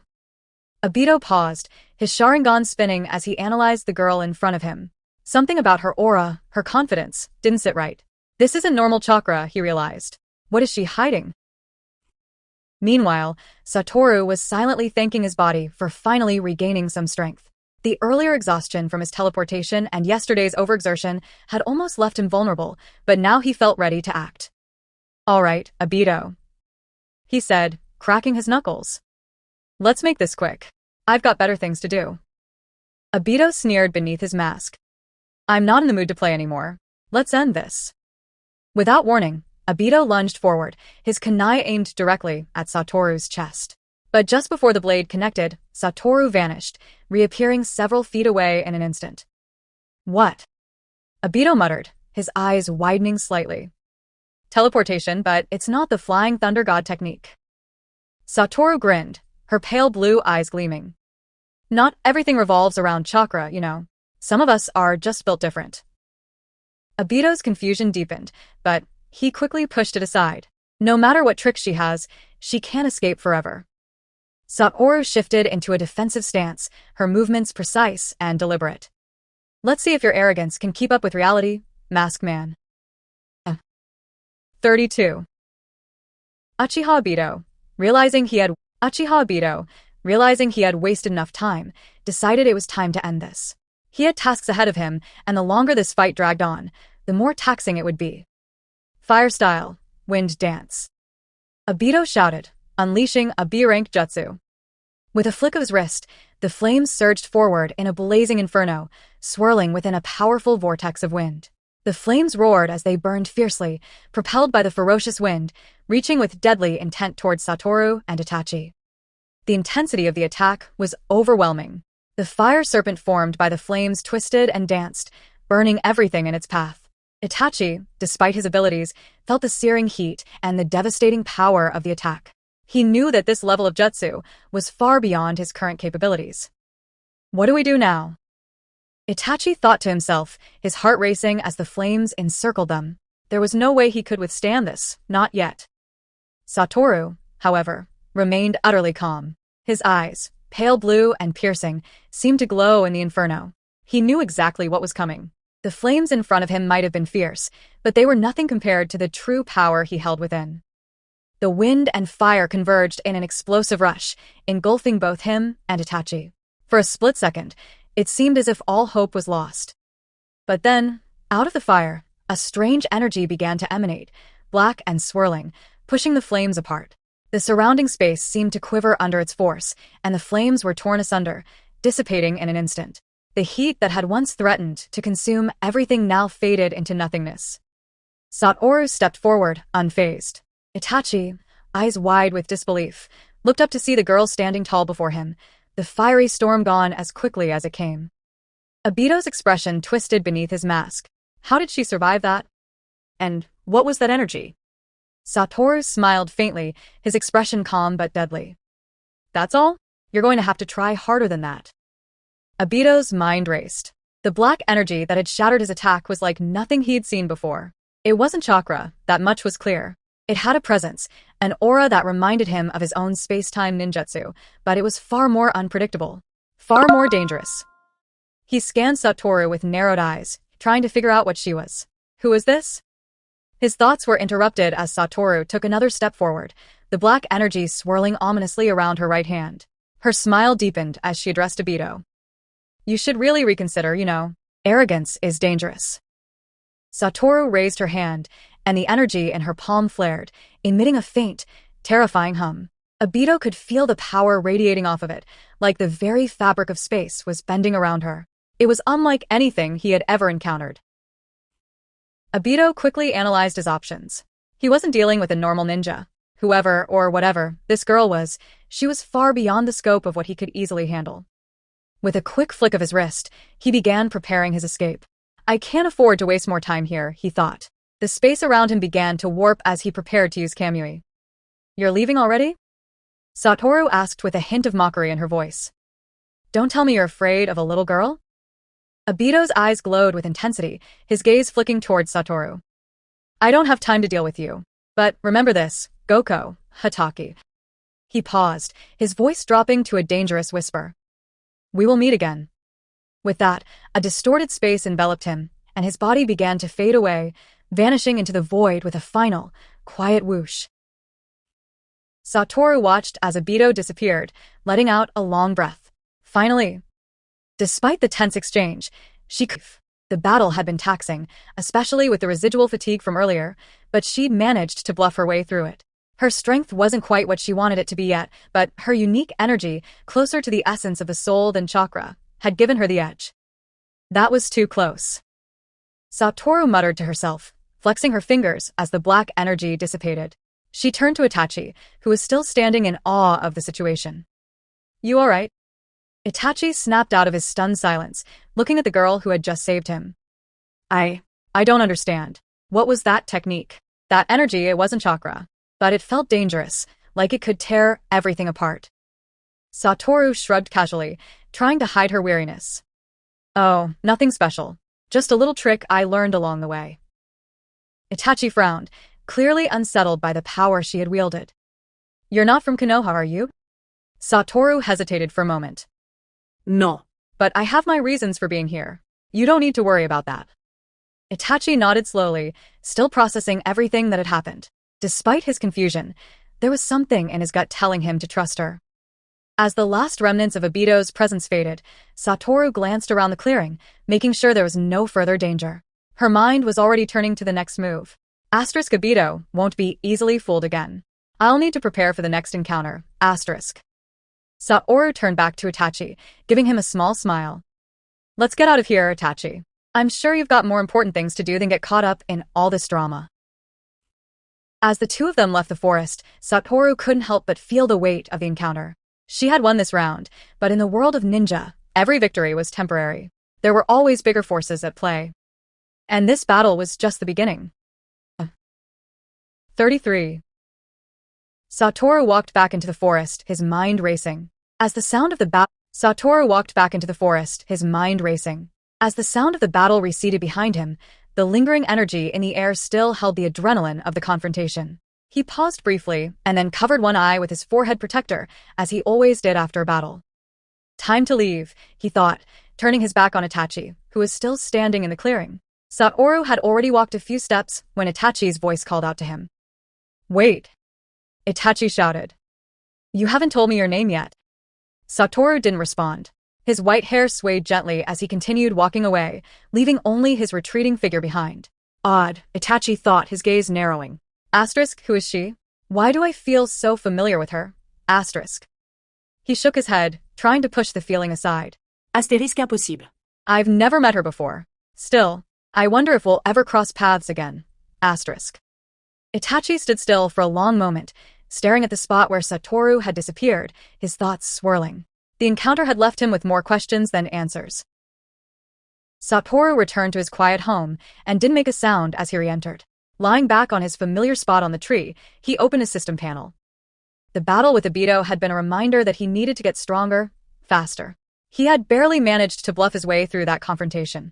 More powerful enemies would emerge as time passed, and he couldn't afford to remain weak. The world would soon become a battleground, and if he didn't want to be the fish, he needed to become the sword. Satoru studied the system panel carefully. Host, Satoru Uchiha. World, Naruto. Mantra power ceiling template, Satoru Gojo. Unlock percentage, 33%. Skills, 6 eyes, completed version. Song, incomplete version. He, incomplete version. Play points, 1,200, asterisk, asterisk. Unlock percentage too low, Satoru thought, frustration bubbling up. Asterisk, I need to get those points up. Until then, I'm just treading water, not even tapping into the full potential of what I have. Asterisk. His battle with Obito had been mostly a mental game. He hadn't even been able to use all his abilities effectively. His energy, his so-called mana, was barely tapping into its potential, and much of his power was still locked behind the system's limitations. Looks like it's time to grind for more play points. He muttered to himself. He needed more points to unlock his abilities fully and reach the level he needed to survive what was coming next. Meanwhile, in the Hokage's office, Sarutobi Hiruzen sat in deep thought, staring at a picture of his late student, Minato Namikaze. The events of the past few days had left him uneasy. Sharingan, vortex masks. Sarutobi muttered to himself, deep in thought. Just like what Minato mentioned before he died. His eyes hardened as he stared at the photo of the fourth Hokage. The storm's coming, he sighed. From the shadows, Danzo's voice interrupted his thoughts. Uchiha. They should have been dealt with long ago, Hiruzen. Sarutobi looked over at Danzo, his old friend turned rival. Danzo, you're too harsh. Sarutobi said quietly. You can't just wipe out an entire clan because of your biases. Danzo scoffed, his tone dripping with disdain. Bias? You've been too soft, Hiruzen. That's why the Uchiha have become so dangerous. It's because of your hesitation that they're still a threat. It's too late to try and handle them with kid gloves. Sarutobi shook his head. The Sharingan, they're not the only ones with them. You know better than anyone that things aren't as simple as you make them out to be. Danzo's cold gaze didn't waver. The uchiha are inherently dangerous, Hirozen. You've seen it yourself. How many people have died because of them? I think the true problem lies with your stubbornness. Sarutobi remained silent for a moment, his thoughts drifting back to the words Minato had said to him before his death. The uchiha are a ticking time bomb. He had ignored Minato's warning, but now, it felt like his worst fears were coming to fruition. Danzo leaned forward, his eyes gleaming with cold calculation. We both know what needs to be done. You're too soft-hearted to make the tough decisions. The uchiha will bring about our downfall if we don't deal with them now. You're just delaying the inevitable. Sarutobi looked at him, his gaze heavy with the weight of leadership. You always have a solution for everything, Danzo. But I'm not so sure your way is the right way. Danzo's voice was low and cold. You can't keep ignoring the truth, Hirozen. The uchiha need to be controlled or eliminated. Sarutobi sighed deeply, looking down at the desk. I don't know if I can go that far, Danzo. Killing an entire clan, even if they're dangerous, goes against everything Konoha stands for. Danzo's eyes narrowed. You still don't understand. This isn't about ideology, it's about survival. After a long silence, Sarutobi finally spoke, his tone resigned. Fine. I'll let you keep your eyes on them, but don't make any rash decisions. Danzo stood, a cruel smile tugging at the corners of his mouth. Don't worry, Hirozen. I'll handle it. Back at the Uchiha compound, Itachi sat in his room, his mind racing. He still couldn't fully process everything that had happened, the strange girl who had saved him, the mysterious energy, and the terrifyingly powerful Uchiha Bito. He was only 8 years old, but his mind had been forced to mature quickly in the face of all the danger surrounding him. Who was she? Itachi thought, his mind lingering on the image of the girl who had saved his life. And why did she feel so familiar? The door to his room creaked open, and Sasuke entered, his eyes wide with curiosity. Nisan, are you alright? Itachi looked up at his younger brother and gave a small smile. I'm fine, Sasuke. Don't worry. But deep inside, Itachi knew the world around him was changing. The power struggles, the tensions, everything was coming to a head. And he wasn't sure if he was ready for what was coming next. Back at the Hokage's office, Sarutobi's heart grew heavy with the weight of his responsibilities. The storm that Minato had warned him about was closer than ever. And when it arrives, he thought, I may not be able to stop it.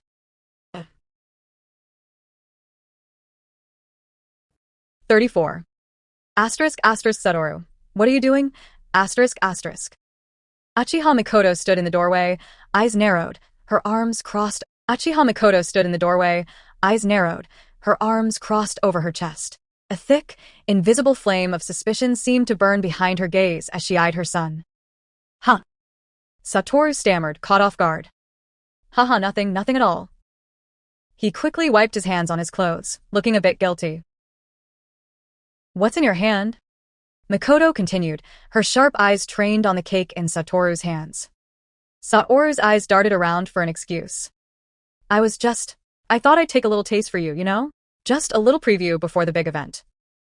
He laughed weakly, trying to cover his tracks. I told you, you're not allowed to steal it.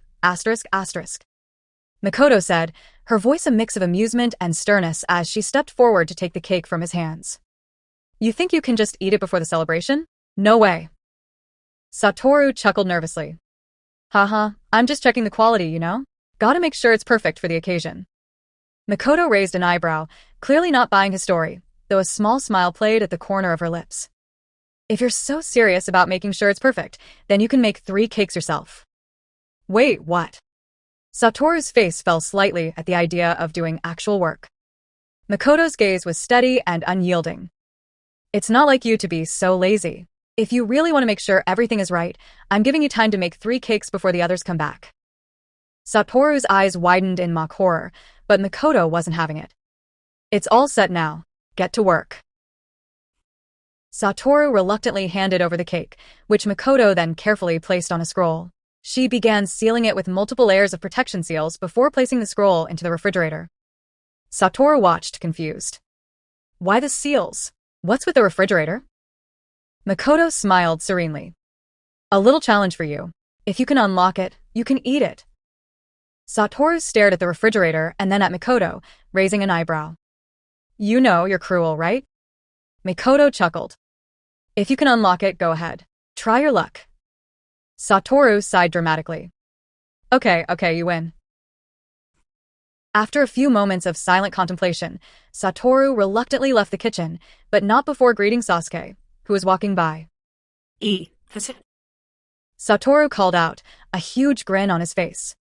Sasuke stopped in his tracks, eyeing him suspiciously. Asterisk, second brother? What do you want? Asterisk. Satoru, with his usual mischievous grin, continued. Oh, nothing, just wondering if you'd like to make a cake for big brother. You know, it's his birthday today, after all. Sasuke's brow furrowed. Huh? What do you mean? Are you serious?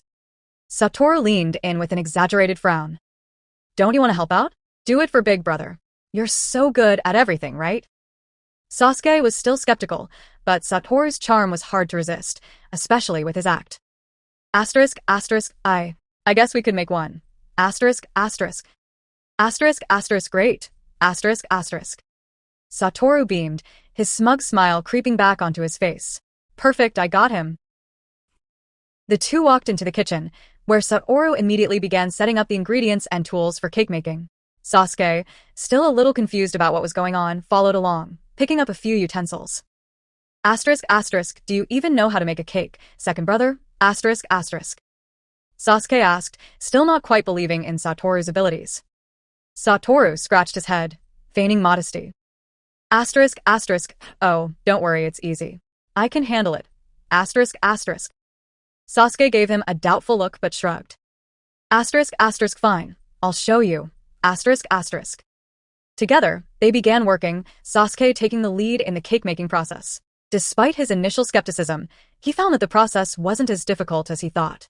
With Satoru's enthusiastic, if somewhat chaotic, help, they managed to make a fairly decent cake, even though Satoru had more of a hand in eating the batter than anything else. As they finished, Satoru took a step back, admiring their work. Asterisk.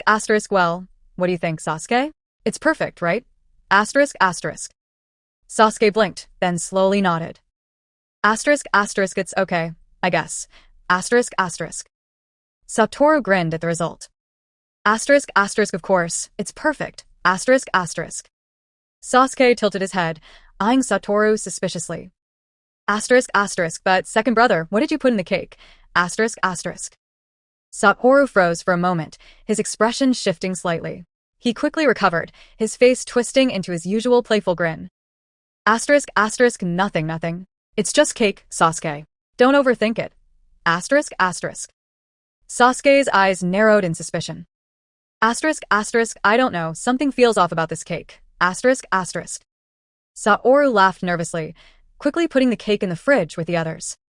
Asterisk. Of course, it's perfect. You'll see. Asterisk.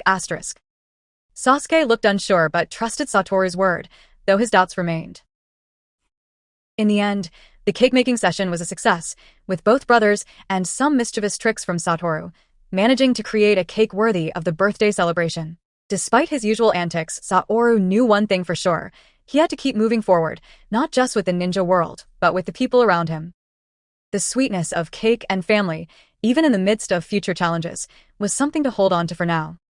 And as for the cake's true contents, well, that remained a mystery. 35. Satoru stood confidently, holding the finished cake as he approached Mikoto. He handed it over with a grin, his mood light after the cake-making experience. Well, here you go, Mom. Enjoy, he said cheerfully. Mikoto eyed the cake suspiciously, as if looking for any hidden tricks. She muttered. You better not have done anything to it. Satoru laughed weakly, rubbing the back of his neck. Nothing at all, I promise, he said with mock innocence. Then why do I feel like you're hiding something? Mikoto asked, still with a sharp gaze. Satoru, now feeling the pressure of being caught, feigned a laugh and quickly changed the topic. Haha, it's all for a good cause, right? Mikoto's face softened just a little, though she remained skeptical. You're really something else, you know? As the family sat down to eat, Itachi and Shisui walked in. Satoru immediately noticed them and let out a loud, mocking laugh. Ha ha ha, I didn't expect you two to be such popular figures. Not only do you have friends, but you can even get Shursui here to join us. How is that possible? Itachi shot Satoru a dry look. There are challenges when you're talented. He explained, trying to sound philosophical. When you're good at something, people tend to isolate you. That's how it works when you stand out. Satoru immediately took over the conversation. Oh, I see it now. When you have strength, you get isolated, but eventually, you realize who your real brothers are. You face the obstacles together. It's called brotherhood, you know? Itachi glanced at him, his expression half amused and half exasperated. You're impossible. Shursui, who had been quietly watching the exchange, couldn't help but burst out laughing. Itachi, your brother knows you better than anyone. Itachi rolled his eyes, clearly giving up on trying to explain himself. Why do I even bother with him, he thought. There was no getting through to Satoru when he was like this. Satoru smirked. You know, if there's an obstacle ahead, I'm sure I'm just going to take a nap and leave you to handle it. He spoke with mock seriousness, causing both Itachi and Shursui to laugh. But the conversation took a slight turn when Shursui glanced at Satoru with a sharp look. Hey, little ghost, he said, raising an eyebrow. Do you owe me something? Satoru blinked, feigning ignorance. Oh, you? What for? Shursui's voice lowered to a near growl. The ramen competition. You remember that, right? Satoru's expression shifted to one of sudden realization. Ramen competition? He echoed. Asterisk, I see now. He said, grinning. I don't really remember anything about it. Shursui's face turned dangerous, the playful mood now completely gone. You owe me for that. Satoru, feigning ignorance, turned to Itachi. Big brother, look at this. He's trying to make me take responsibility for something I clearly didn't do. Itachi simply sighed, shaking his head as he was caught in another one of his brother's antics. I'm not even going to ask. You two are something else. Shursui gave them both a confused look, clearly not understanding the banter. What does he mean? Satoru leaned in conspiratorially. It's simple. My stupid brothers. They're like this all the time. Shursui's eyes widened, and then he grinned. I can't be my brother, he said with a sarcastic smile. You guys really are something, Itachi remarked, amused at the interaction. Finally, everyone settled around the table, and the birthday cake was served. Makoto smiled gently at the assembled family, especially Itachi, the birthday boy. She had always held a special place for Shursui, who had been Itachi's first true friend. As they sat down, Makoto greeted him warmly. As they dug into the cake, Sasuke began to act unusually fidgety, his eyes darting around as if searching for something. Makoto looked at him with concern. Sasuke, what's the matter with you? She asked, noticing his restlessness. Sasuke hesitated, but then his face flushed slightly, his gaze falling to his plate. He opened his mouth, but quickly shut it when he thought about the threat his second brother had made earlier. Satoru, noticing Sasuke's hesitation, grinned mischievously. Sasuke wants to eat the cake, he declared, pointing at his younger brother dramatically. Everyone turned their attention to Sasuke, who, embarrassed, looked up at them. Nothing, he mumbled. Don't be in such a rush, we're starting now, Makoto said kindly, cutting the cake into slices. However, Sasuke was less concerned about the cake and more about his growing dread. As he took a bite of his piece, his face contorted in surprise. There, hidden within the layers of cake, was his least favorite ingredient, green mustard. His eyes widened as he turned his gaze to Satoru, who was already happily devouring his own slice. Sasuke's face twisted in confusion and frustration. Why would you do this? He muttered under his breath. Satoru just shrugged with an innocent expression. It's not so bad, right? It adds a little zing to the flavor. Makoto, noticing Sasuke's discomfort, asked, Sasuke, is something wrong with the cake? Sasuke swallowed with difficulty, his smile tight. No, ma'am. It's fine. Fugaku, looking at Sasuke's pained expression and then at Satoru's satisfied one, raised an eyebrow. What's going on here? Satoru smiled widely, clearly enjoying the chaos. Just a little brotherly bonding, nothing serious.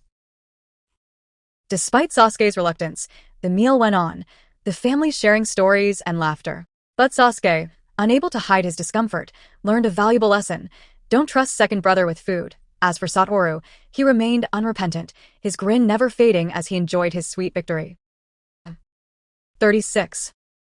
Satoru sat at the table, enjoying his cake with gusto, but Sasuke, still puzzled by the strange taste of the cake, tentatively took a bite.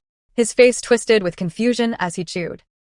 What's going on? Sasuke thought, his mind racing. This cake looks perfectly normal, but the taste, despite the obvious addition of green mustard and other strange ingredients, was surprisingly good.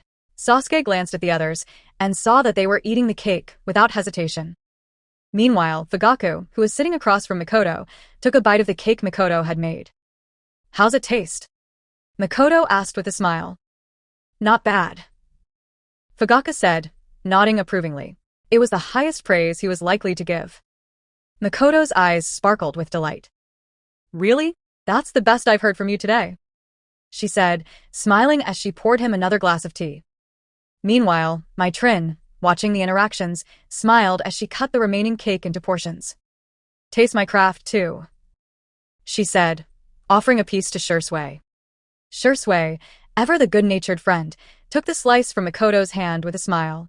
As he tasted it, however, his expression changed. He quickly swallowed the cake, fighting to suppress his reaction, but his face was anything but calm. Is this the same cake that the patriarch's been eating? His eyes widened as he tried to smile, his throat constricting at the unexpected taste. Swallowing hard, he tried to keep his composure. Asterisk, this is a test, isn't it? The patriarch must be made of iron to handle this. Asterisk. Uchiha Itachi, ever perceptive, noticed Shursui's discomfort.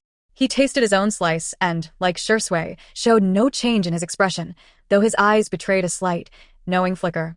I wonder what they've put in this. Satoru, noticing the change in mood, leaned back in his chair, putting his own cake down beside him instead of eating it. The cake had been made to perfection, but it had been modified, slightly, just enough to leave its mark on those who ate it.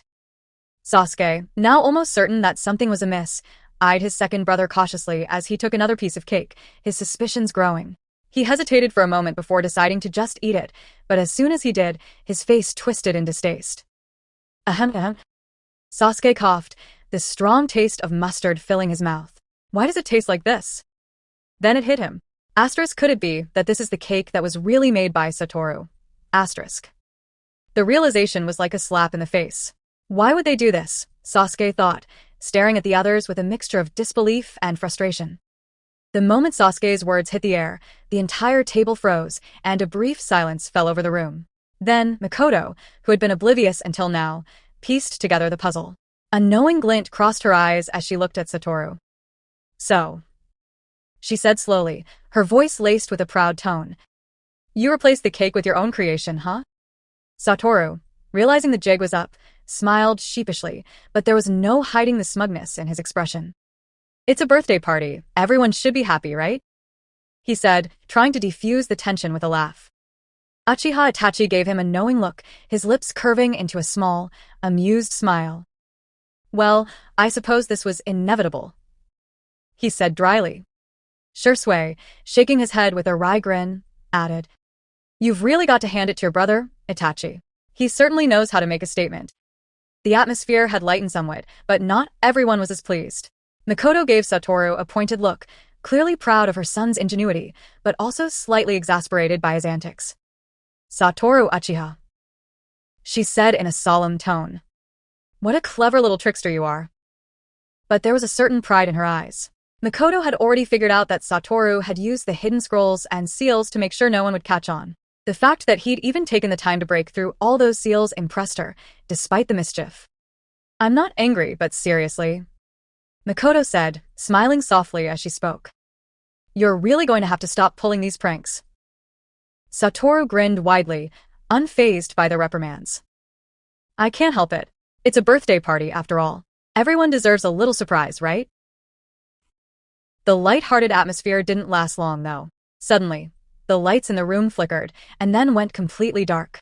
Before anyone could react, Shuriken whizzed through the air and struck the switch. In the blink of an eye, the kitchen was plunged into darkness. What the?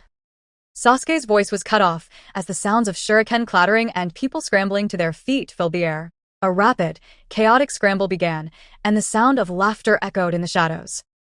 A cake war had begun. When the lights flickered back on, the damage was clear. The cake, which had once been beautifully presented, now adorned the faces of almost everyone in the room, especially Uchiha Fugaku, who was the most displeased of them all. Uchiha Shursui, who had been on the receiving end of several splatters of cake, looked completely confused. Wait, didn't everyone just go for that kid? He asked, blinking in surprise. Satoru, standing calmly in the middle of the chaos, smiled mysteriously. He had anticipated this. Well, a birthday party wouldn't be complete without a little bit of a mess. Mikoto, now caught in the hilariously messy situation, looked around and couldn't help but laugh. Well, I suppose I should have seen this coming, she said, wiping some cake off her cheek. Fugaku, who had been caught in the crossfire, let out a soft sigh. I suppose this is the price of having such lively children, he said dryly, glancing at Satoru and Mikoto. I think it's time to clean up, he added, his tone still light despite the mess. Satoru, standing proudly in the middle of the room, smiled with satisfaction. Yep, guess I did it again, he murmured under his breath. As everyone began to clean up, the sound of laughter filled the air.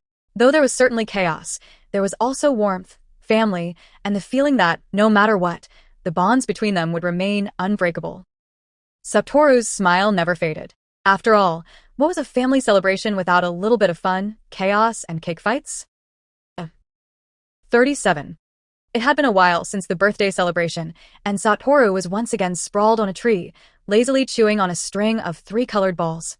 The sun shone down, casting a warm glow on his lazy figure. Another day to waste, he thought, eyes half-lidded. His mind was more focused on the next task, which, unfortunately, wasn't nearly as relaxing. Today's task is to count the top 10 shortcomings of Kakashi Hachiki. Satoru muttered to himself, rolling over in boredom. Ever since his accidental promotion to shinobi and being assigned to work under Kakashi Hachiki, things had gone from easy to, well, anything but easy. He was now working hard every day, fighting off the increasing stress, and losing hair at an alarmingly young age. Satoru sighed long and hard, letting his body relax again on the tree, letting the day's lazy atmosphere sink in. But after a few moments, his sharp eyes suddenly snapped open, the peacefulness vanishing. Beneath his blindfold, his gaze sharpened. I can't sleep well, he said to no one in particular, sitting up with a slight frown. Then, without warning, he felt the all-too-familiar sticky presence in the air, the unmistakable aura of someone approaching. Without looking, he spoke out impatiently. Haven't you come out yet? His tone was casual, but his words had an edge. As expected, a human face began to emerge from behind the tree, and there, stepping out with that familiar, unsettling grace, was Orochimaru. Good morning, Satoru, Orochimaru said in his usual eerie, smooth voice, his golden eyes gleaming in the sunlight. Satoru sighed and shot him a side eye. Morning? Is this kind of nighttime horror show supposed to be a morning routine for you now? He said sarcastically, eyeing the long-haired figure. It's disgusting. Don't scream so sensually. Orochimaru simply chuckled, unfazed by Satoru's sharp words. Satoru's vigilance is as sharp as ever, he said, his voice laced with that playful yet sinister tone. Don't be so wary of me. We're not enemies. Huh. Satoru snorted, his posture still relaxed as he stood up from the tree branch. He looked down at Orochimaru, his short white hair swaying in the breeze. His entire figure appeared calm and untouchable. What do you want? Satoru asked, indifferent, his gaze piercing. Orochimaru chuckled softly, his eyes glinting. How did you decide on my previous invitation? Satoru's blue eyes narrowed. What's your game? He asked. Orochimaru continued, his voice growing more persuasive. Satoru Uchiha, do you want to come with me? His golden pupils gleamed as he tried to assess Satoru with a mix of admiration and calculation. Power, knowledge, everything you desire. You won't find it in Konoha. Satoru stared at him for a moment, thinking deeply. His mind raced, connecting the dots. Isn't it almost time for Orochimaru to defect from Konoha? His pale blue eyes flickered with understanding, but he couldn't resist mocking Orochimaru's enticing words. Ha ha ha, the slippery snake won't be homeless anytime soon. He laughed. Well, that's pathetic. Orochimaru's smile didn't falter. If anything, it grew wider, more sinister. You anticipated my plans so quickly. He mused, impressed. Unlike the rest of Konoha, they haven't seen through my intentions. But you already knew. Satoru's smile faded slightly. The control of this cooperation is not in your hands. He remarked, his tone cool and confident. Orochimaru's eyes glinted with intrigue as he listened. So, you see through it all? He whispered, his voice now tinged with a dangerous undertone. Why stay in such a boring place like Konoha when you can have everything you need outside? His voice became more coaxing. Join me, and together, we can surpass anything. Satoru's expression didn't change. Thank you, but no thanks. He replied quickly, his lips curling into a smug grin. You're so ugly, I refuse. He stretched lazily, letting the arrogance drip from his tone. This whole trafficker vibe you're giving off isn't exactly enticing. Orochimaru's golden eyes hardened, his expression growing cold. The air around him grew dense with an ominous pressure as he began to release his chakra. If you're going to remain a fool. Orochimaru's voice trailed off as the killing intent in his eyes sharpened. His body seemed to radiate a murderous aura, and the oppressive energy around him caused the air to grow still. Satoru remained completely calm, unfazed by the intense pressure. His stance never wavered as he looked down at the figure below, sensing the change in the atmosphere. This is nothing, he thought to himself. Orochimaru studied him for a moment, a slight uncertainty in his eyes. He noticed that despite the intense pressure he was exerting, Satoru remained completely unaffected. How is he doing that? Just as Orochimaru began to prepare his next move, he heard the unmistakable sound of approaching footsteps. Someone was coming. He turned sharply, his pupils narrowing. A familiar presence reached his senses, and a moment of hesitation crossed Orochimaru's face. He quickly assessed the situation, a flicker of doubt crossing his mind. Asterisk, what is this? Who is approaching? Asterisk. Before he could act, the sound of footfalls grew louder, and the presence became clearer. Orochimaru's golden eyes tightened as he waited for the intruder to reveal themselves. Satoru, sensing the shift in Orochimaru's attention, smirked and folded his arms. I told you, he said, his voice full of quiet amusement. Are you sure you won't leave? Because I don't think you're being very discreet right now. Orochimaru's eyes flashed with irritation. What do you know? He hissed, narrowing his eyes at Satoru. Satoru merely smirked, his confidence unwavering. The tension in the air remained, though Orochimaru was now forced to divide his attention between the unexpected arrival and the cunning uchiha in front of him. Whoever was coming had a far more significant presence than Orochimaru had anticipated. His plans, at least for now, had to be delayed. The figure that appeared in the distance would be crucial to what happened next. But for now, it was a waiting game. Up to Chapter 70 of 38. The sound of rapid footsteps grew louder as Kakashi, his headband pulled down to cover his left eye, appeared on the scene. He was here for a purpose, one that was starting to become all too familiar. Satoru had once again failed to show up for his duties, and Kakashi wasn't about to let this slide. It had become a routine for him to track down the troublemaking subordinate, and he wasn't about to let his frustration go unnoticed. Upon arriving, Kakashi's eyes widened at the sight in front of him. There, standing in the midst of a tense encounter, was none other than Satoru Uchiha and Orochimaru, the latter of whom was considered one of the 3 legendary ninjas. The situation was far from ordinary. Jo! Satoru waved to Kakashi from the tree with an exaggerated greeting, his usual carefree attitude shining through despite the presence of a dangerous figure like Orochimaru. Kakashi's expression darkened, a mix of confusion and irritation. Why are you absent again today? Satoru casually cupped his chin, pretending to think. Today? He paused for dramatic effect. I'm lost in life, so being late is not absenteeism. Kakashi blinked in disbelief, his eyes narrowing beneath his mask. Lost in life, he couldn't believe what he was hearing. What kind of excuse is that? Satoru grinned, his tone lighthearted, but his answer full of impudence. I'm just too overwhelmed with life. Cut me some slack, Kakashi. The response only made Kakashi's eyebrow twitch, but before he could respond, Orochimaru, who had been silently watching the exchange, stepped forward. He had been observing the interaction between the two, seemingly intrigued by Satoru's nonchalance. Orochimaru's golden eyes gleamed with an unnerving excitement. Well, It seems I've underestimated you, Satoru Uchiha. He mused, taking a step closer. You knew what was coming, didn't you? You anticipated my plan. Satoru, who had been nonchalantly leaning against the tree, stood up fully. I'm not interested in playing along with your games, Orochimaru. You're not fooling me. Orochimaru chuckled, his long tongue flicking out in amusement. Is that so? A shame. You'd have been a valuable ally. But Satoru wasn't impressed. The slippery snake won't be homeless anytime soon, he said mockingly, folding his arms. A pathetic attempt at recruiting me. Orochimaru's smile didn't fade. He simply turned to leave, his golden eyes reflecting an unspoken understanding. You're an interesting one, Satoru, he said over his shoulder. I'll be watching you. Before Kakashi could fully comprehend the bizarre interaction, Orochimaru had already walked past him, brushing his shoulder without a second glance. Kakashi stood there dumbfounded. Was I just ignored? Satoru grinned, clearly enjoying the disarray.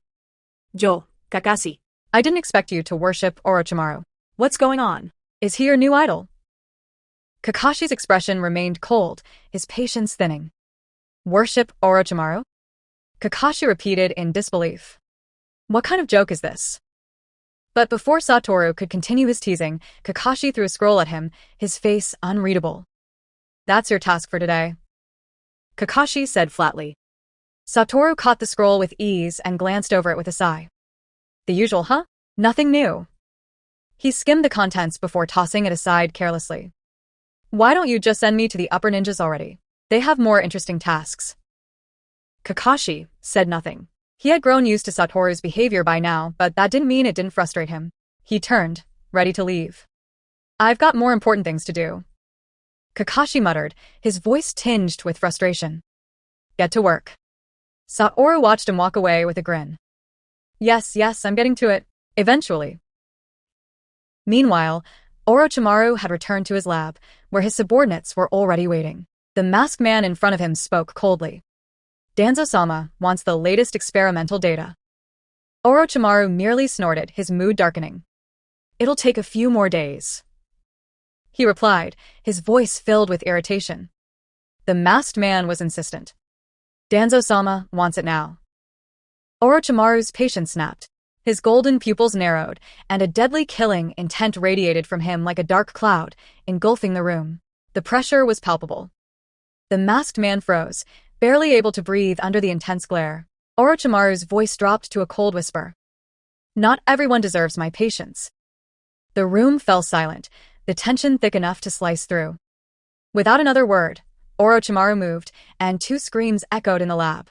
His eyes gleamed with cold satisfaction as he withdrew his gaze from the bodies of the two subordinates who had displeased him. A wicked smile played on his lips as he turned away. Danzo, Orochimaru whispered to himself.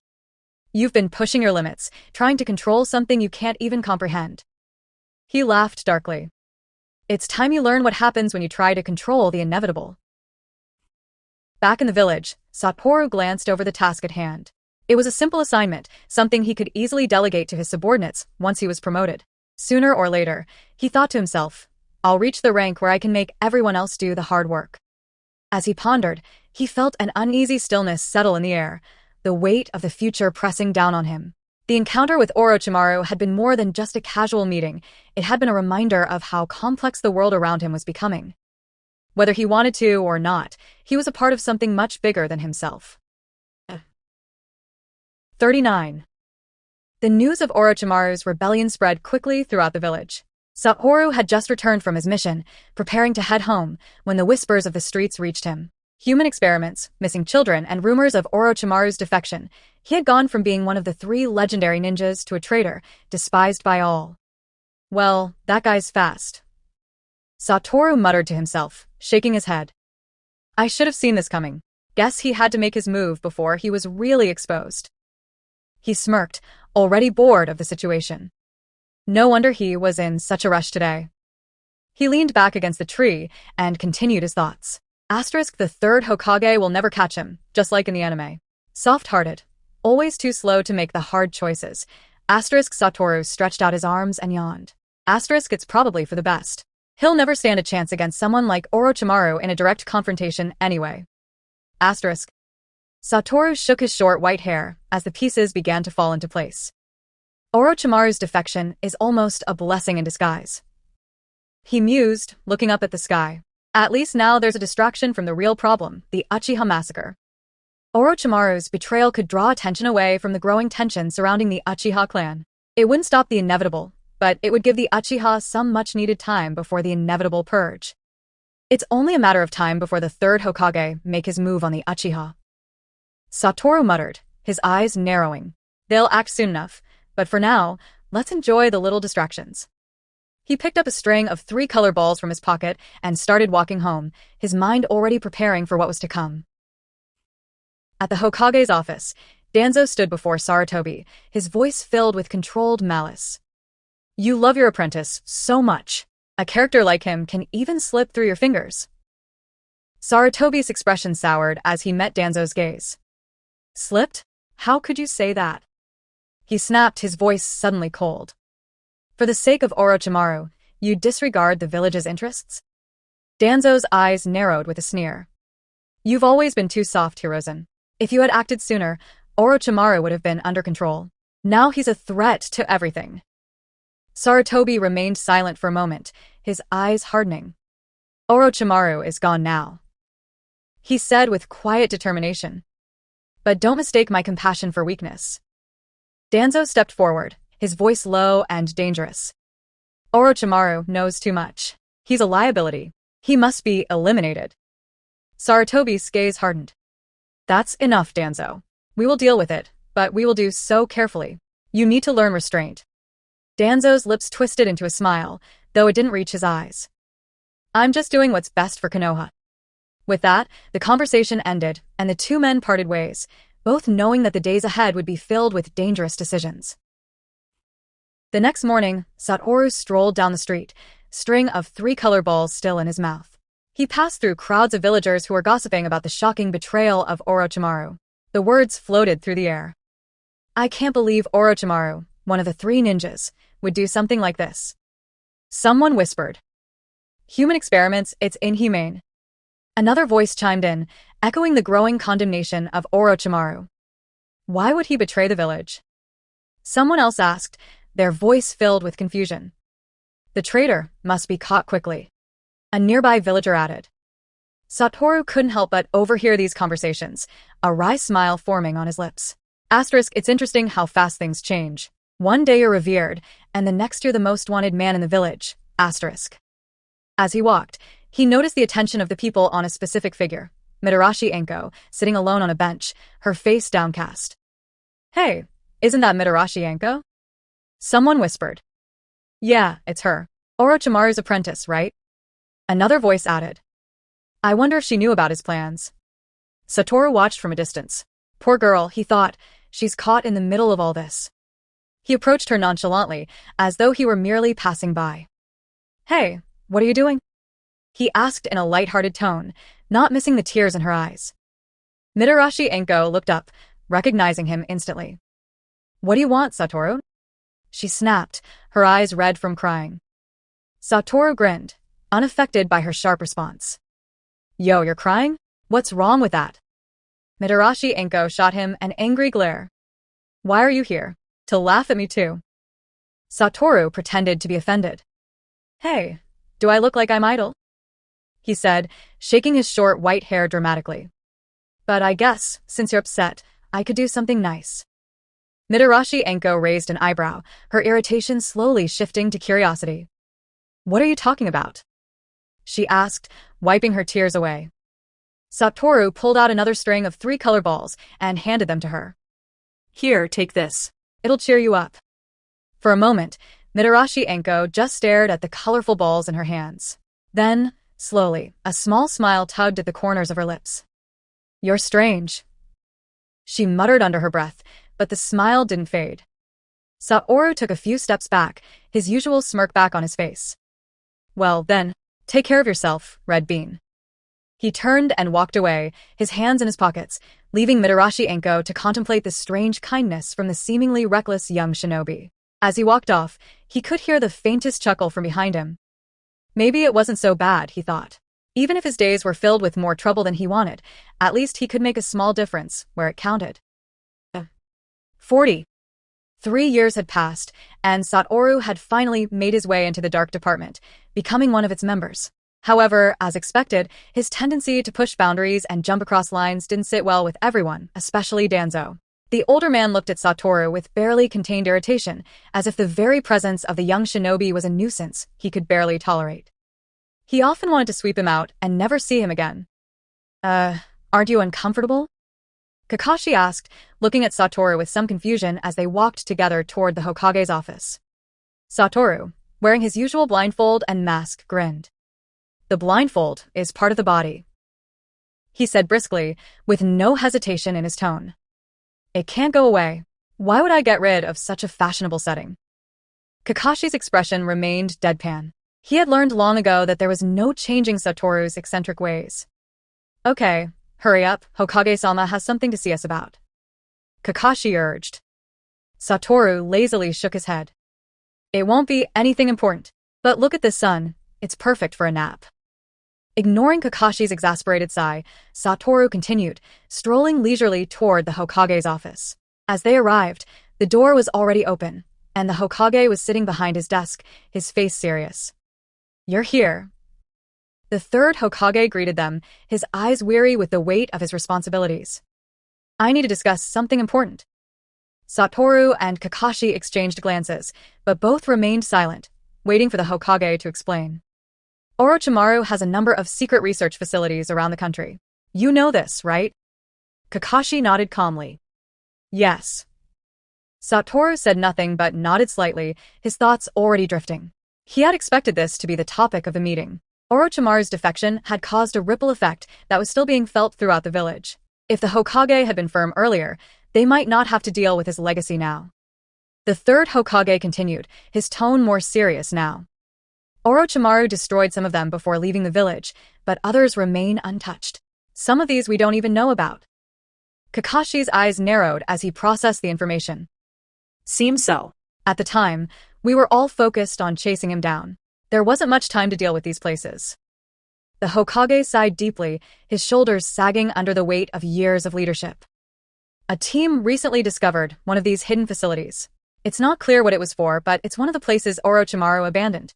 Even after 3 years, his legacy is still causing us trouble. Kakashi remained silent, waiting for the Hokage to finish. The Hokage paused, then looked at them both seriously. I need you both to go and investigate it. We need to know what Orochimaru left behind. Satoru, though not one for showing too much emotion, felt the gravity of the situation. The mission had already been handed to them, but there was something about it that felt off. He glanced at Kakashi, who met his gaze, understanding the unspoken exchange between them. Understood. Kakashi replied first, his voice calm and composed. Satoru merely nodded, his expression neutral. He didn't share Kakashi's sense of urgency, but he knew it was a task that needed to be done. It was inevitable.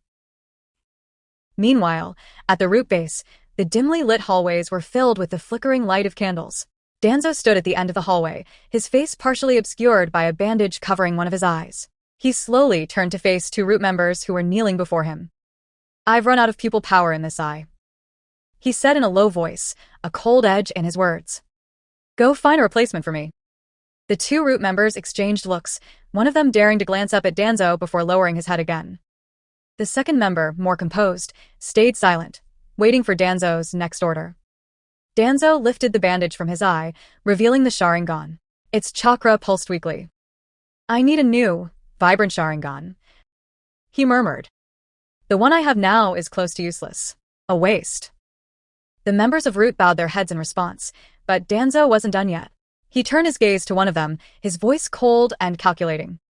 To attack the Uchiha, we need preparation. But there's one person who might be a good fit for what I need. The first Root member raised an eyebrow, confusion flickering on his face. Who do you mean, Danzo-sama? Danzo's lips curled into a smile, but there was no warmth in it. A boy who didn't have a family, someone who killed his best friend, a boy named Kakashi, Hachiki. The second Root member's eyes widened slightly. Kakashi? Danzo nodded, a dangerous gleam in his eyes. Not just him. There's another. Uchiha Satoru. The mention of Satoru's name caught the second root member off guard. Satoru Uchiha? What do you want with him? He asked. Danzo's face twisted with a cruel smile. You know why. The little brat has caused me enough trouble. His eyes, those eyes of his, I will have them. His gaze darkened, and his voice grew colder as he continued. Satoru Uchiha. I want his eyes. They'll serve a greater purpose. As Danzo stood there, plotting, Satoru was far from knowing the dangers closing in on him. In the shadows of Konoha, forces were moving, and his future was about to take a darker turn. Though he had his own plans, not even he could foresee the whirlwind of events that would soon change everything. 41 Chapter 41. After Satoru and Kakashi left the Hokage's office, another person arrived soon after. The person who entered was none other than Danzo. He walked in slowly and asked in a deep voice. I heard that you found Orochimaru's stronghold. Although this question seemed directed at the Hokage, the affirmative tone suggested he already knew the answer. He had likely known about the exposure of Orochimaru's stronghold for some time. Sarutobi didn't mind his attitude. He understood that where there is light, there is also darkness. The two are inseparable, and only by acknowledging both can balance be maintained. This is the law of Konoha's survival. Sarutobi put down the pen in his hand and looked up at Danzo. Yes, it's the research facility that Orochimaru left behind, and I've sent someone to investigate. Orochimaru, his once promising apprentice. Even after leaving, he hadn't forgotten to make trouble for him. But Sarutobi wondered why Danzo suddenly seemed concerned. That's it. Danzo's eyes shifted slightly, and he let out a long sigh. Sarutobi, sensing his unease, asked with a concerned look. Danzo, are you not at ease? It was rare to see Danzo so emotionally exposed. Danzo's eyes flickered, and he shook his head as if asking the question casually. Even though it's an abandoned research facility, what if there are still traps left behind? I wonder if the investigator can be trusted? Sarutobi smiled. It's two very reliable juniors. Although one is new, he has an extremely high mission success rate. Sarutobi continued. The other is an experienced ninja. They should have no problem cooperating. New. Danzo raised an eyebrow. High success rate on missions. Sarutobi smiled, thinking of Satoru Uchiha, the newest member of the Shadows, who had a reputation for completing missions with impressive success. Danzo, however, thought of the time when he had considered recruiting Satoru into the Roots, but that idea had faded. As he thought of this, Danzo's face darkened, and his expression turned a steely blue. He exhaled deeply, his eyes cold and calculating. It doesn't matter. He muttered to himself. Soon, his eyes will belong to me. Meanwhile, Satoru and Kakashi were on their way to Orochimaru's abandoned stronghold. Dark, damp, and without light, definitely Orochimaru's style. Satoru muttered, puffing out his cheeks as he looked around in disgust. It's good I didn't listen to Orochimaru's nonsense back then. He continued. Everything's just as dirty and deceptive as I imagined. Let's go. Our mission is inside. Kakashi interrupted, cutting Satoru off before he could complain further. They reached the lab door, which was covered with a seal. 解除? Kakashi said, silently performing the hand seals for his ninjutsu. He stepped forward and reached to undo the seal. Wait a minute. Satoru's voice interrupted Kakashi again. What's wrong? Kakashi turned his head and asked, a little confused. He had teamed up with Satoru a few times, and while Satoru could be quite popular, he was also reliable when needed. Well, Satoru said with a lazy smile. This seal is like an old woman's foot trap. You never know what it'll do next. Kakashi gave a helpless glance at Satoru. He had to admit that sometimes Satoru's casual remarks were more trouble than they were worth. After a moment of thought, Kakashi took 2 steps back. He then threw a shuriken, which hit the seal and caused it to break apart. Boom! The explosion was instant, sending smoke and flames rising into the air. Kakashi looked at Satoru with a complex expression. Really? Satoru simply shrugged, unbothered. Kakashi sighed. If only Satoru had spoken up earlier. If he hadn't been so quick to try something, they wouldn't be dealing with this mess now. There is no doubt that Satoru's personality often caused more problems than it solved. Just as Kakashi was about to speak, the explosion's smoke parted, revealing someone standing nearby. Who? Kakashi's voice turned cold as he scanned the area. Long time no see, Kakashi. A masked man said from the corner. Hey. Kakashi's face showed sudden surprise. Despite the changes in the figure, now taller, Kakashi immediately recognized him. The young man who had once fought alongside him, the man he knew as A. What are you doing here? Kakashi's voice darkened. Though A was an acquaintance, Kakashi didn't let his guard down. A ninja's first rule was to doubt everything, even if it was someone they knew. A responded calmly. I'm on a mission. A mission? Kakashi frowned, pondering the words. Is he here to support me? No, that didn't make sense. A was from Danzo's faction. It was impossible for him to be here on his behalf. What was A really doing here? 42 Chapter 42. It's Danzo-sama. He also wanted to investigate Orochimaru's research facility on his own, so he sent the route. Kakashi looked up at A, who remained silent on the other side. The gaze from under the mask briefly shifted away, but he met Kakashi's eyes without saying a word. The silence lingered for a long time, and neither of them spoke. Suddenly, Kakashi's muscles tensed, and he helplessly raised his head to look at Satoru, who was pacing back and forth between him and A. What are you doing? Sometimes, Kakashi really wanted to crack open this guy's head to see what was inside. Paste? If Sasuke had heard Kakashi's thoughts at that moment, he would have definitely replied. It's not paste, it's tomato juice. Ha ha ha ha, I'll see which one of you lasts longer. Satoru laughed, his attention briefly drifting away from Kakashi and A. He looked around, then paused, a curious expression on his face. So this is what Yamato looked like when he was a kid. Satoru mused aloud, noticing A's standard root mask and outfit, complete with hair as long as in the original story. Hawker's pretty cute. Kakashi's expression darkened as he glanced at Satoru, who had hidden himself behind A. A figurative tic-tac-toe seemed to form on Kakashi's forehead. You kid, give me something serious. I also have a bit of an attitude. Kakashi muttered, scratching his head in frustration. Then he turned his attention back to A. Although his strength is reasonable. Ignore him. A said dismissively, his eyes still fixed on Satoru. But is there such a person in the Dark Division? He doesn't even seem like he belongs there. He's so young. He looks like a child. Why does Danzo-sama want his eyes? A wondered, his expression showing confusion. What's the point of this? As A thought deeply, Satoru casually flicked his white, messy hair and ended his observation. Then, in an unexpected turn, Satoru spoke up. By the way, you're not the one who's come to hunt me down, are you? That guy seems to have been eyeing me for a long time. Satoru added with a chuckle. But he can't kill me, ha ha ha ha. His tone was laced with a certain unfriendly edge. The pale blue eyes beneath his blindfold twinkled with mischief. Sorry, let me give you a little stimulation. He added, his smile growing wider. What's the matter? Did you think I was just going to let you off easy? Although Satoru wasn't certain whether Danzo had given the order to hunt him down, he knew this. It was Kakashi's eyes Danzo really wanted. Satoru had no intention of letting that desire go unchallenged.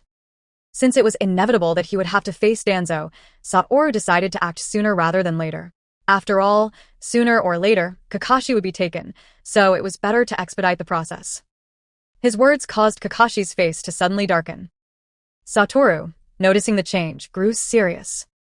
Don't make such jokes to your companions. Are you kidding again? Kakashi's voice became sharper. It's not funny at all. You should know better than anyone that trust is hard to come by, especially in the Dark Division. I won't let the blood of my companions be stained again. At that moment, A stood frozen, shocked by Satoru's words. Could he have noticed something? Is he that sharp? A started to feel the tension rise in his chest. But before he could fully process his thoughts, Satoru spoke again. But if it's an enemy, let's kill him.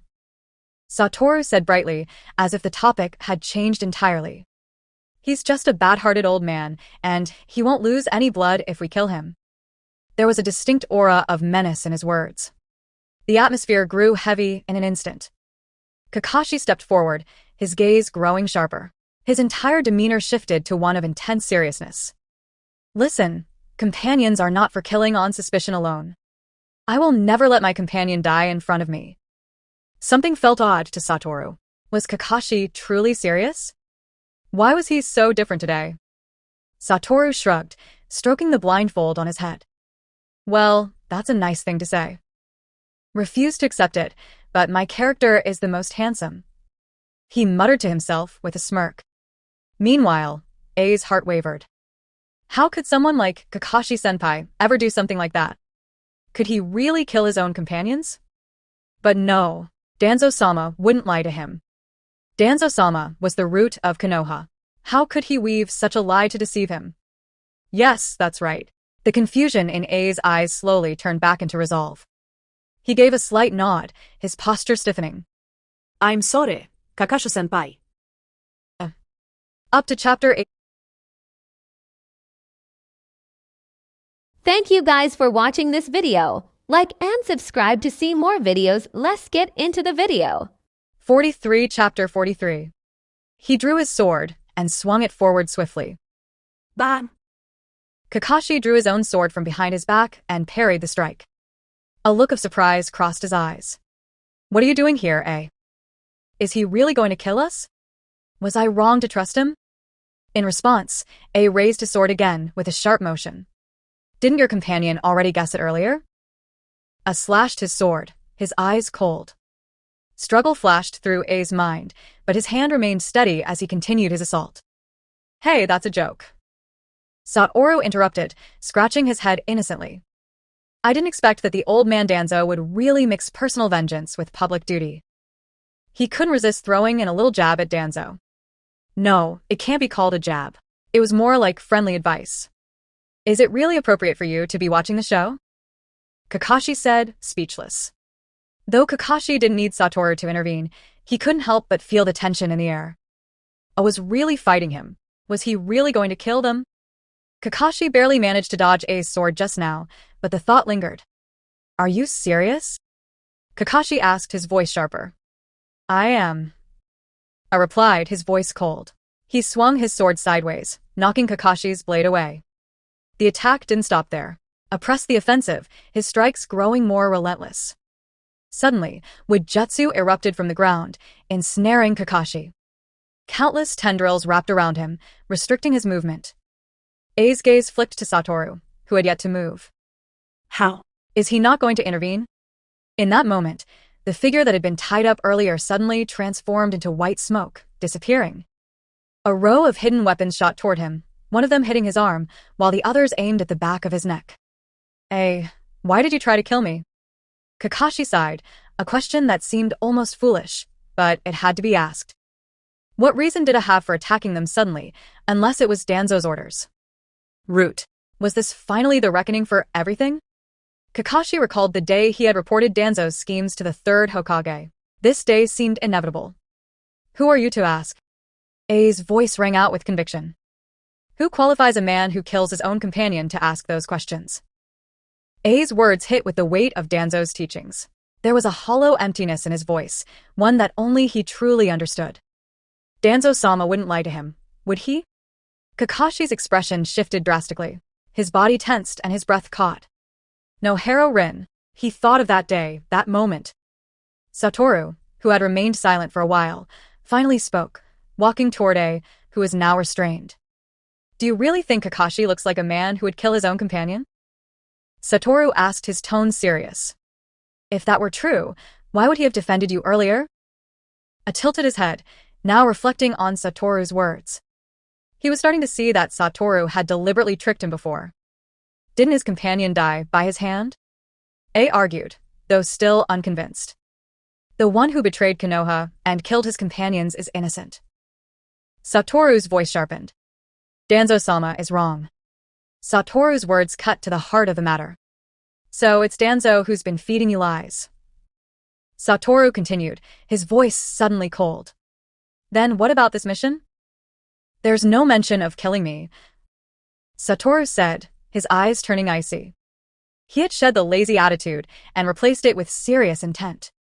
A's face shifted, confusion creeping into his expression. I started, his voice faltering.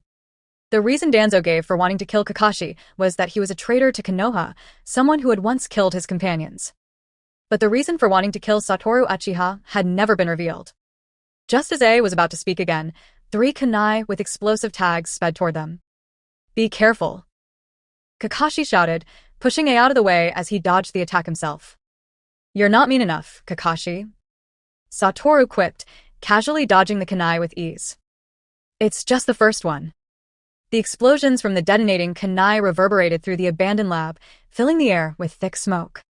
Figures emerged from the smoke, moving quickly toward Kakashi and Satoru, ignoring A, who had just been nearly killed by them.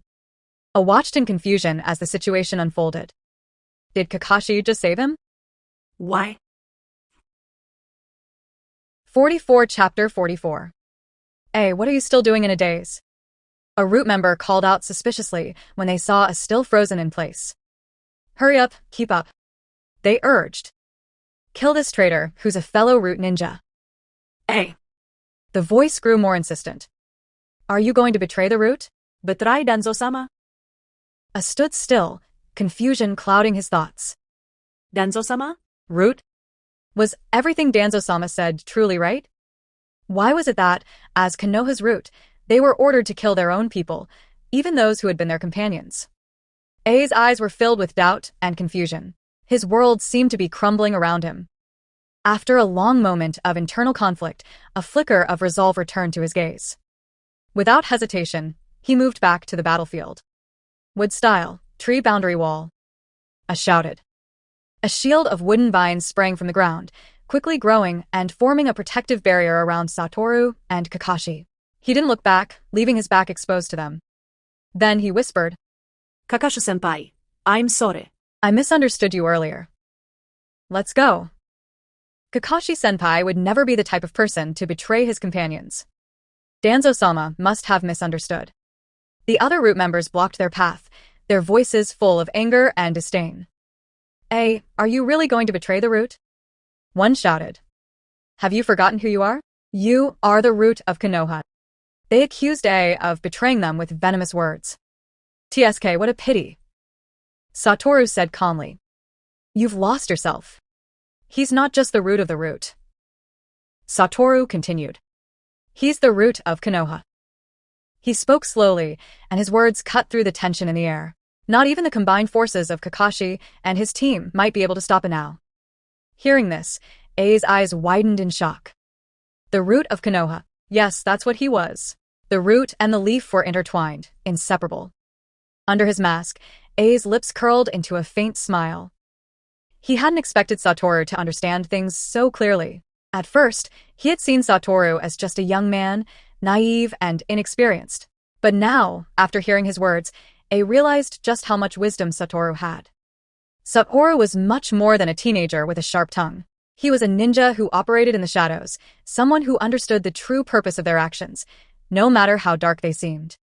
A turned his gaze to Satoru, appreciation and complexity filling his eyes. Satoru, however, had no idea of the internal struggle A was experiencing. If he had, he would have been shocked and would have immediately countered A's assumptions. Just then, a loud thud shook the lab violently. Bam. Smack. The sound of shattering glass echoed through the room, followed by the collapse of heavy objects. "What's going on?" A asked, confused. "It's probably a ripple effect from the explosion just now," Satoru replied, his voice devoid of emotion. He adjusted the eye patch over his face, his gaze unwavering. "We attacked with kunai detonators earlier, but this is a snake cave that's been abandoned for years. The structure is unstable. Blow something up, and the collapse is inevitable. Something's coming," he added quietly. "Stuff," A repeated, still unsure. When Kakashi and Satoru heard this, they remained on high alert, scanning their surroundings. Shing. Shing. Several shuriken flew toward them, and the root members hastily moved to tighten the encirclement. Kakashi raised an eyebrow. "Satoru, is it really what you said?" he asked, skepticism in his voice, but shaking his head. "It doesn't feel right." Boom. Boom. Boom. A massive object appeared, knocking over instruments and debris. A giant python slithered above them, its huge body casting a shadow over the room. Hiss! What is this? Someone shouted in horror. Monsters. The root members screamed as they were quickly swallowed by the giant snake. Satoru, unfazed, sighed. This can't be Orochimaru's work, can it? Looking up at the colossal snake, which was 20 meters tall, Satoru spoke again. No kidding, he's definitely eyeing us.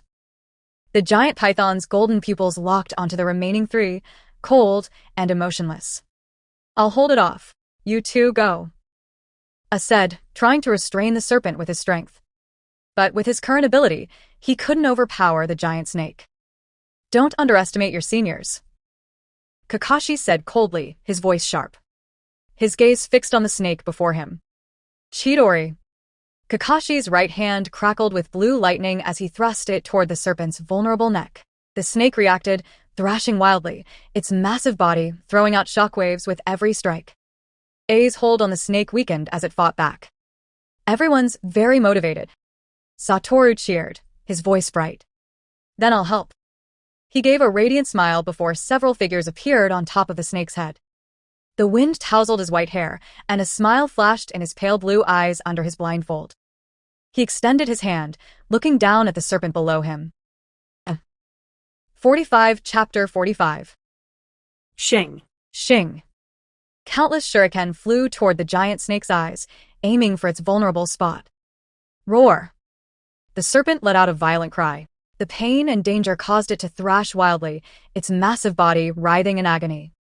In its struggle, the serpent inadvertently exposed its Achilles heel, the spot just behind its 7-inch mark, a critical vulnerability. Found it. Kakashi's voice carried a rare hint of excitement. This is it. Chidori. Blue lightning crackled to life in Kakashi's hand once more. He launched the highly destructive technique toward the serpent with precise intent. The serpent fought back with all its might, thrashing in its last desperate attempt to survive. And then, boom!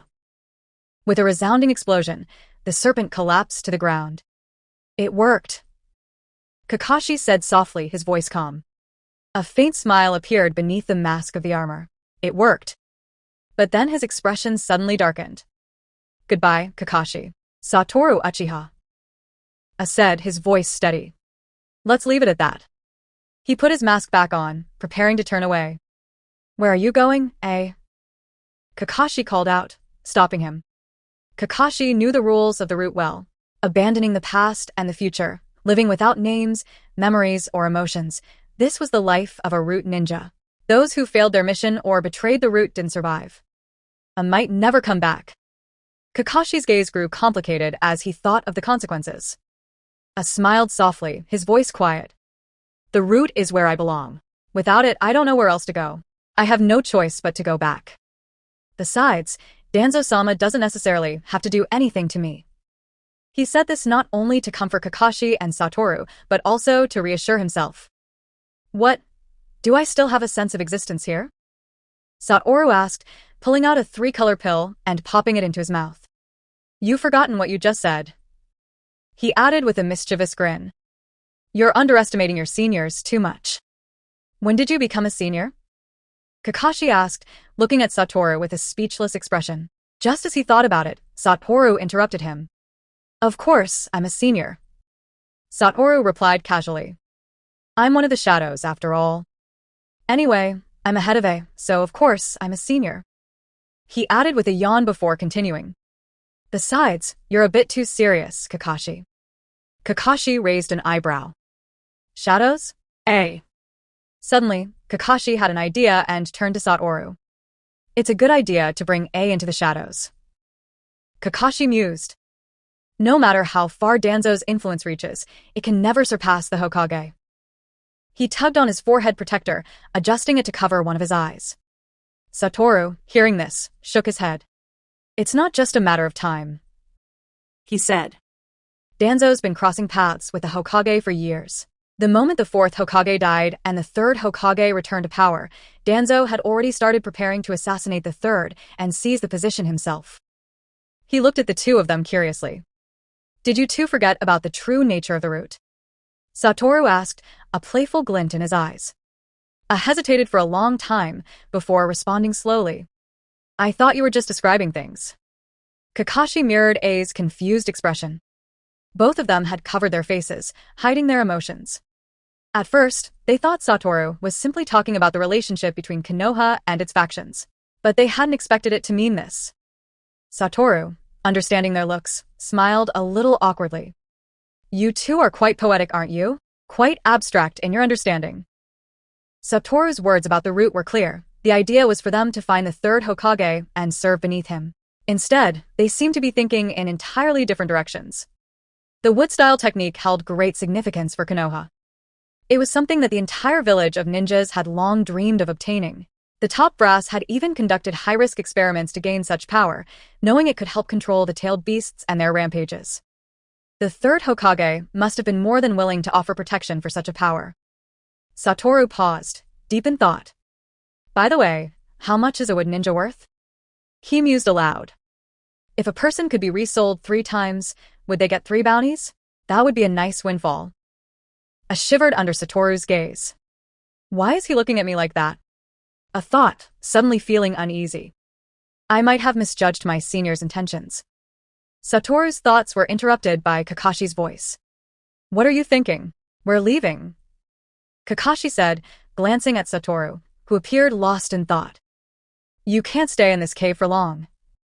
Kakashi continued. It could collapse at any moment. Then, he turned and walked out of the snake cave, leading the group away from the danger. Chapter 46 Konoha, Hokage's office. Hiruzen was working through the pile of papers on his desk. At that moment, Kakashi and his team entered to report on their mission. Sarutobi looked up, surprised. Along with them was a strange ninja. Hokage-sama, this is a former member of the Root. Kakashi explained quietly. Root? Sarutobi asked, confused.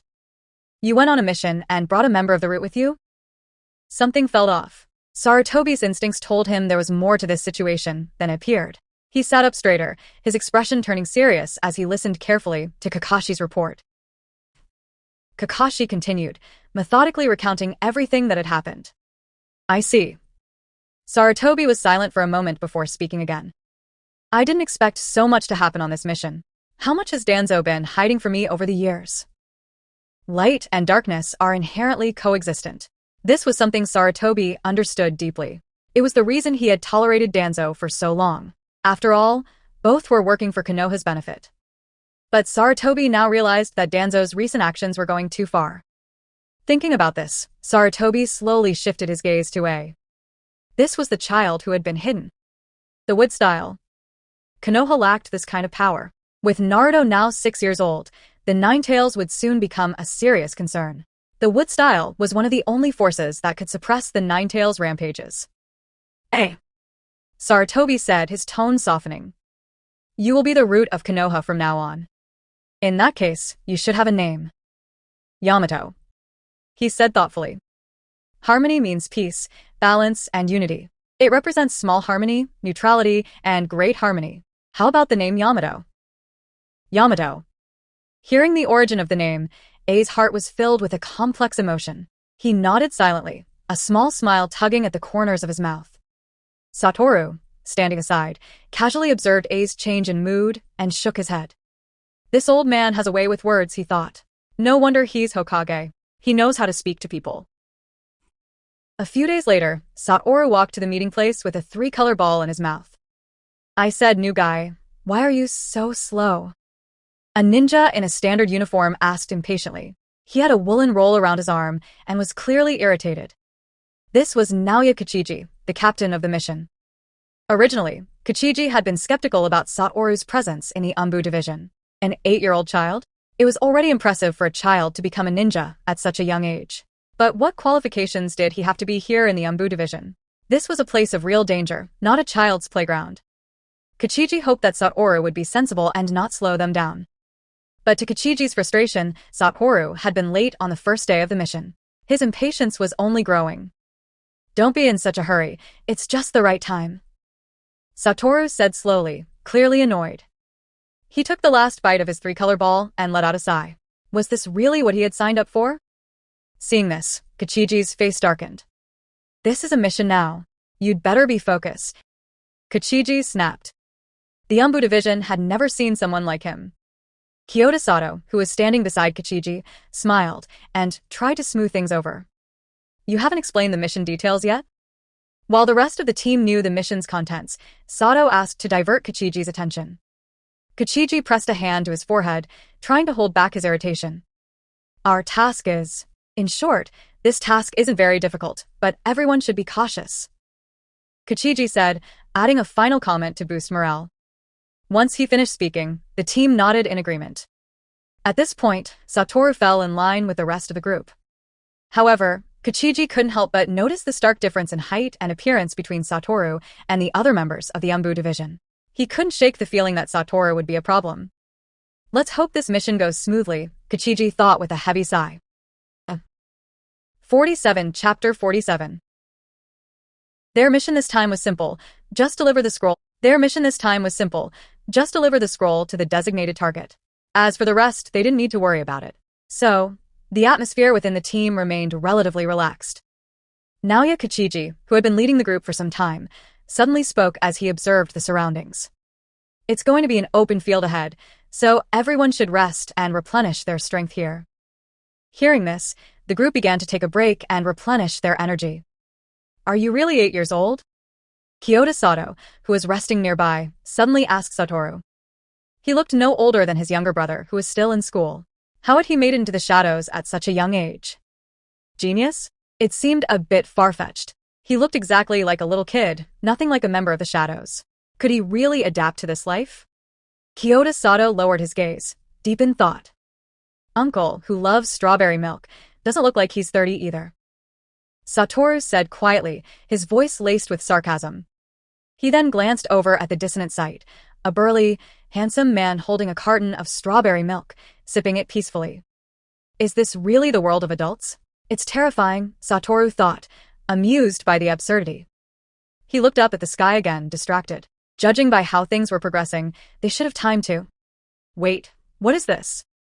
Satoru snapped out of his thoughts, suddenly realizing something felt off. His sharp senses caught something strange in the air. Could it be? Meanwhile, Kyoto Sato, still reeling from the earlier comments, was immersed in his own thoughts. Uncle? 30. Those words hit him hard. His mouth twitched. Did he really look that old? He was only 16. Shaking his head helplessly, he let go of the thought. At that moment, Satoru suddenly shoved Kyoto Sato aside and quickly retreated. Boom. As Satoru and Kyoto Sato moved back, an enormous explosion erupted where they had been resting. From the smoke, a figure leapt out, one of the ninjas who had been planning to attack them. The man was enormous and muscular, with messy light-colored hair that looked like a mane. His powerful frame and vicious eyes betrayed his surprise at being discovered. He glared at Satoru coldly, his expression full of annoyance at the failed ambush. How did this kid find me? Was it just a coincidence? This man had successfully used his art of concealment to assassinate many formidable ninjas, yet today, he had failed. Defeated by an 8-year-old child? Unacceptable. He didn't engage in battle immediately, unlike the other ninjas behind him who sought out their targets. Instead, he fixated on Satoru and asked, Boy, how did you find me? Satoru, standing on the other side, ignored the man's question, instead slowly adjusting his clothes. I miscalculated. The detonation charm was too much. Now there's so much dust everywhere. What a mistake. Then his eyes landed on the tricolor balls that had unfortunately been blown to the ground. It's my favorite flavor, Satoru muttered under his breath. He stood there for a moment, then looked up. If it weren't for this person? How did you find me? The man asked again, frustrated. Do you still need to ask about this kind of thing? Satoru responded, his tone suddenly sharp. The terrain here is special. Those who hide in the woods can clearly observe everything around them. There was no better place to ambush. That's why I left the detonator pack there. He continued, his voice tinged with mockery. I didn't expect someone to pick it up themselves. Satoru, abandoning his usual lazy demeanor, now stood tall and poised, exuding a powerful combat aura. His tone was serious, and his eyes sharp. Is this the power of the three-color ball? Kyoto Sato, still nearby, let out a silent sigh. At that moment, The 6 enemies around them had positioned themselves in a perfect trap, blocking all directions. Shuriken, thrown weapons, and other tools formed a deadly circle. Satoru listened carefully to the whistling sound of the wind. The sound of the hidden weapons slicing through the air was perfectly smooth. There was no resistance, no explosive tags attached. Times have changed, huh? This kind of hidden weapon without an explosive tag can't kill anyone. Before Kyoto Sato could exclaim, Satoru moved quickly. He turned and leapt into the air, throwing his own hidden weapons. Bumper bumper. Dazzling weapons collided in midair, their cold gleam flashing brightly. In an instant, the weapons that had been thrown toward them were sent back on their original trajectory. And then, Boom. a violent explosion rang out, deafening everyone's ears. 48 Chapter 48. As the smoke cleared, the ninja who had launched a sneak attack fell to the ground, his body unmoving. A hint of surprise crossed Kyoto Sato's face as he observed the scene. The image of the immature teenager he had seen moments ago instantly shattered. He seemed different than I imagined. The light-haired ninja, on the other side, was also taken aback. He hadn't expected this young imp to have such skill. But still, he was confident. This wasn't the third-rate ninja he had encountered earlier. He stared coldly at the white-haired boy in the distance, a murderous intent flashing in his eyes. Astérisque impossible astérisque. The light-haired ninja thought to himself. This ninjutsu has never failed me before. Satoru smirked, feeling half of his previous irritation fade away. He began to enjoy the moment, looking directly at the light-haired ninja. "Hey, uncle on the other side." Satoru called out casually. "Where did I just go?" The light-haired ninja froze for a moment, his expression turning strange. He had asked the question before, but not because he was confused. That had been a small part of his plan. The real reason was to create an opening to lure the enemy into an attack. He had done this intentionally to give others a chance to sneak in. So, why would this white-haired imp do the same thing? Was he trying to lure me in? In terms of ninja vigilance, this trick was practically useless after one use. There was no way to pull off a sneak attack twice. The light-haired ninja watched Satoru, his mind racing. This kid, he's not as naive as he seems. "Isn't it inconvenient to call you uncle?" Satoru continued, a small grin forming on his face. The light-haired ninja was taken aback. He had not expected this exchange. Satoru paused, then folded his hands and shrugged. "I don't know your name, so I'll call you The Rock." His words were casual, but they struck the light-haired ninja like thunder. How did he know? His pupils constricted as panic began to creep in. Could it be that my identity has been exposed? A trace of panic flickered in the light-haired ninja's heart, though his expression remained unchanged. They were, indeed, members of the Boulder clan, operating undercover for their next mission. But to be recognized was something they could not afford. He couldn't let this secrecy be compromised. Satoru's gaze remained calm, but there was a hint of mockery in his voice as he taunted the ninja. "You're lying," Satoru said, his voice tinged with a smile. Satoru gestured toward the ninja, fighting next to him. "Look at him," he said slowly, pointing. Although his skin is pale and his hair is gray, his physique is unusually strong and burly. But members of the Ghost Lantern clan have thinner, more delicate builds due to their special secret techniques. He turned his gaze back toward the ninja engaged with Naoya Kichiji and continued.